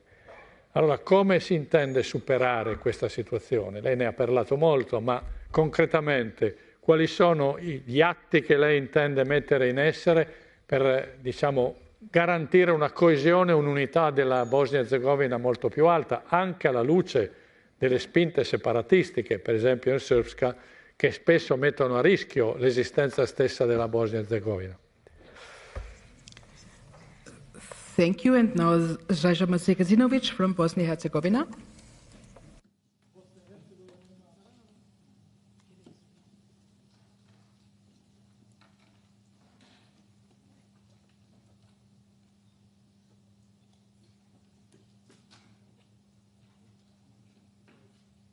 Okay, yeah. Thank you, Madam President. President Bećirović, I have short but not so simple question. When it comes to reconciliation and cooperation in the Balkans region, what are preconditions and necessary steps to be done in the future? Thank you. Thank you. And the third in this group is Bisera Konstantinovska-Storchevska. Thank you. Mr. Bećirović, I would like to ask you what, according to you, would be the role of the Parliamentary Assembly of the Council of Europe for acceleration of the Western Balkans EU full integration? Thank you. Thank you very much. And now we come to the answers, please. Bosna i Hercegovina ima odličnu saradnju sa Republikom Italijom. Republika Italija je jedan od najvažnijih vanjsko-trgovinskih partnera i želimo na najbolji mogući način razvijati saradnju i sa ovom državom. Bosna i Hercegovina je nakon potpisivanja Dejtonskog mirovnog sporazuma dobila jednu veoma komplikovanu ustavnu strukturu. Tako da unutar Bosne i Hercegovine imamo i 2 entiteta, imamo kantone, gradove, općine i tako dalje. Međutim, ono što treba imati u vidu jeste da su oba entiteta i sve niže administrativno-teritorijalne jedinice multietničkog sastava. I prema Ustavu Bosne i Hercegovine i ustavima nižih administrativnih jedinica, svi građani i narodi Bosne i Hercegovine treba da su ravnopravni. Obični ljudi odlično sarađuju. Problem je u političkim elitama koje zbog glasova ili nekih drugih razloga pokušavaju da izazivaju stalne tenzije u društvu i na taj način često opstaju na vlasti. To treba imati u vidu, a zajedno sa našim prijateljima i zajedno sa mehanizmima koji su uspostavljeni Dejtonskim mirovnim sporazumom, mislim da svi zajedno trebamo razmisliti kako spriječiti zloupotrebe i blokade u odlučivanju državnih organa vlasti. U tom smislu veoma važnu ulogu u cijelom sistemu imaju 2 osigurača cijelog Dejtonskog mirovnog sporazuma. To su Ustavni sud Bosne i Hercegovine uspostavljen aneksom 4 Dejtonskog mirovnog sporazuma i visoki predstavnik međunarodne zajednice koji postoji na osnovu aneksa 10 Dejtonskog mirovnog sporazuma. Neki pokušavaju da oslabe ove dvije institucije, ali bilo kakvo slabljenje i institucije visokog predstavnika i Ustavnog suda Bosne i Hercegovine moglo bi imati nesagledive posljedice u Bosni i Hercegovini. Jer problem u Bosni i Hercegovini nije visoki predstavnik niti institucija OHR-a. Problem su oni koji ugrožavaju ono što piše u Ustavu. A jedna od temeljnih odredbi Ustava Bosne i Hercegovine je da smo, kako piše u Ustavu, opredeljeni za nezavisnost, suverenitet, teritorijalni integritet Bosne i Hercegovine. Nažalost, imamo destruktivne snage koje to ugrožavaju. I zato treba imati u vidu da moramo sačuvati one institucije koje mogu odblokirati i zaustaviti neke procese i pojave koji su suprotni općem okvirnom sporazumu za mir. Kada je riječ o našoj regionalnoj saradnji, Bosna i Hercegovina je potpuno opredeljena za dobru regionalnu saradnju. Bosna i Hercegovina ni jednim svojim potezom nikada nije izazvala ni jedan problem. Pruža ruku saradnje svima, ali nažalost u jugoistočnoj Evropi, na Zapadnom Balkanu još uvijek u glavnim gradovima nekih država imamo politike koje nisu odustale od politike teritorijalnog ekspanzionizma. Te politike i dalje prijete susjednim državama. Primjer susjedne Republike Srbije. 2024. godine u Beogradu je usvojena takozvana deklaracija Svesrpskog sabora između susjedne države Republike Srbije i jednog dijela Bosne i Hercegovine koji se zove Republika Srpska. To je apsolutno neprihvatljivo. Cijeli taj skup je održan pod sloganom jedan narod, jedan sabor. I usvojeni zaključci apsolutno ne poštuju ono što je međunarodno pravo i suverenitet i Bosne i Hercegovine, ali rekao bi da se ugrožava suverenitet i još nekih država u regiji. Zamislite kada bi svi narodi u Evropi pribjegli takvom konceptu. Imali bi još veće probleme. Ja mislim da to nije budućnost ni regije ni Evrope, da trebamo sarađivati na jedan način kako to propisuje i međunarodno pravo, razvijati najbolju moguću ekonomsku saradnju i prestati sa politikama koje su dovele do velikog zla i tragedije 1990. godina.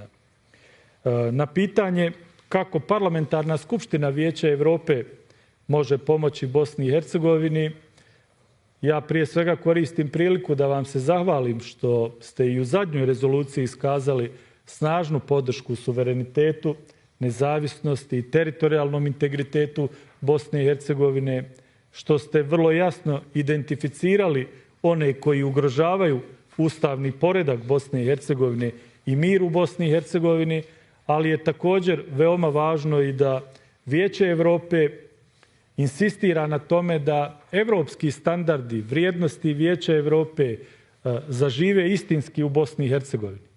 Ne mogu važiti jedna pravila za zemlje Evropske unije ili neke druge evropske zemlje, a druga za Bosnu i Hercegovinu.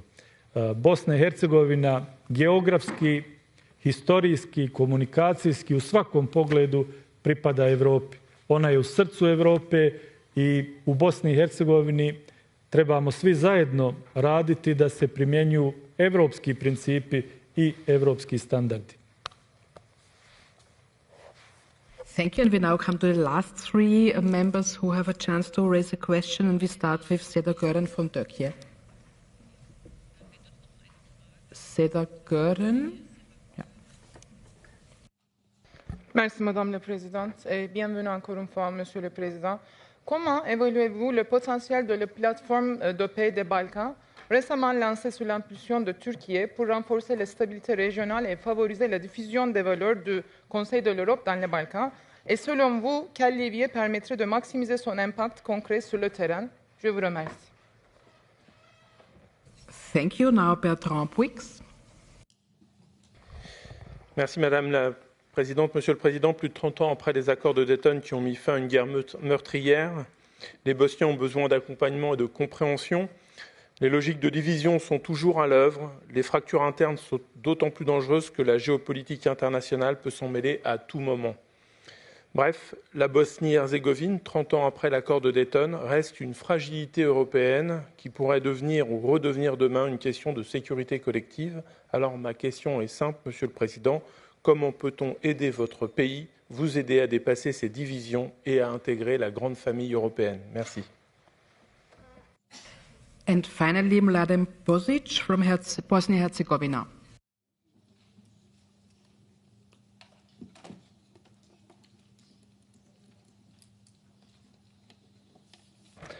Thank you. I have a question for Mr. Bećirović. You blamed others for the dire situation in Bosnia and Herzegovina, neighbors of Bosnia and Herzegovina and your fellow politicians in Bosnia and Herzegovina, having in mind that you are and your party is a part of the ruling coalition in Bosnia and Herzegovina. Do you have any responsibility in that sense? And given that you have constantly called OHR and NATO to intervene in Bosnia and Herzegovina, do you think that Bosnia and Herzegovina is a sovereign country? And is it sustainable without external pressure? Thank you. Thank you. And Mr. Bećirović, please.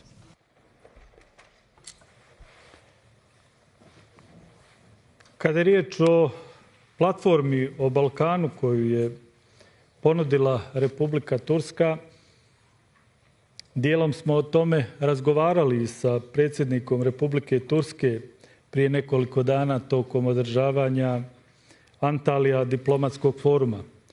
Mi želimo najbolju moguću saradnju sa svim članicama i Evropske unije i NATO-a.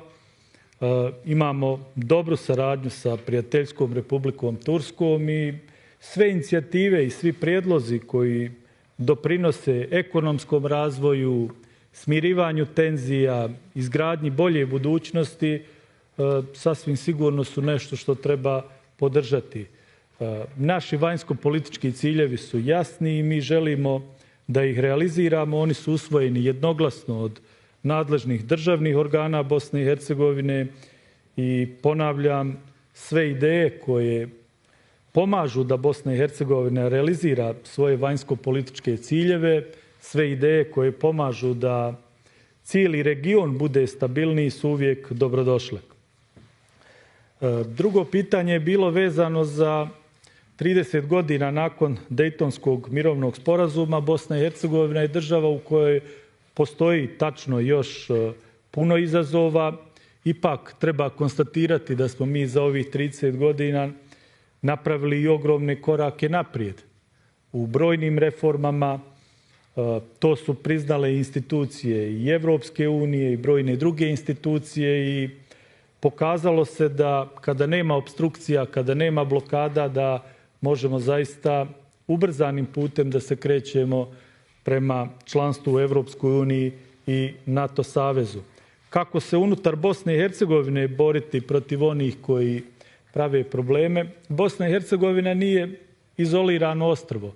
Bosna i Hercegovina je dio Europe, globalne aktivnosti itekako se reflektiraju u ovom dijelu Europe i u Bosni i Hercegovini i dio problema sasvim sigurno imamo i zbog toga. Ipak, uprkos tome, mi pokušavamo da vodimo jednu principijelnu vanjsku politiku Bosne i Hercegovine, uvažavajući državne interese Bosne i Hercegovine i težeći da realiziramo naše vanjsko-političke ciljeve.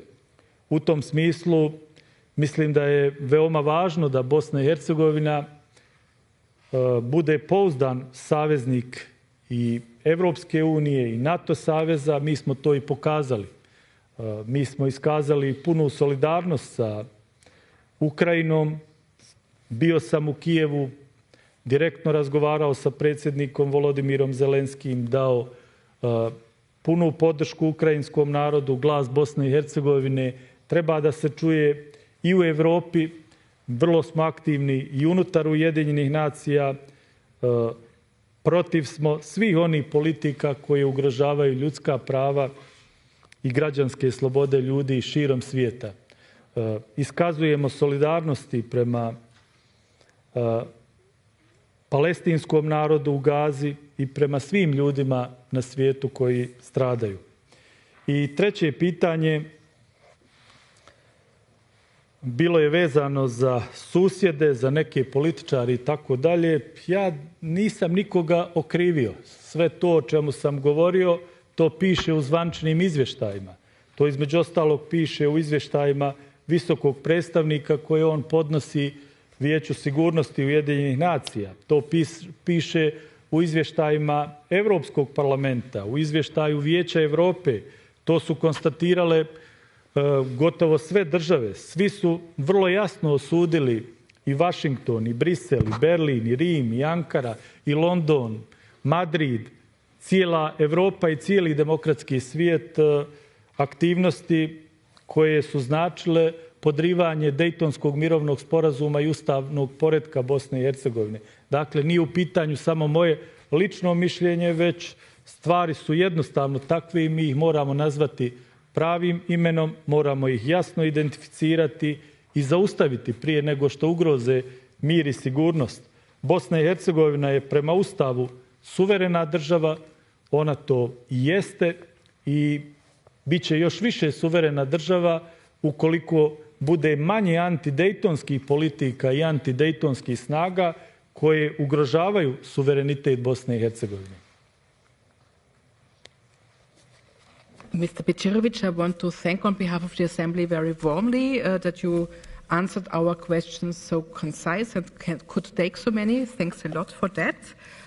It was a pleasure, and I very much hope that we can celebrate the 25th anniversary of the membership of your country at the Council of Europe next year together. Thank you very much. Thank you.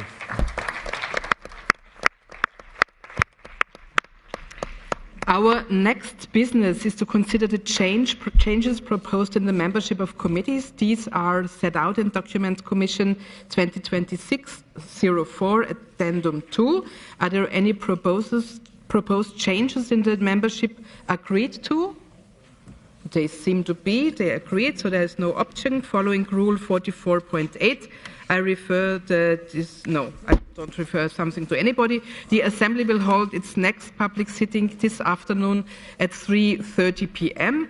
with the agenda approved on Monday. This sitting is adjourned.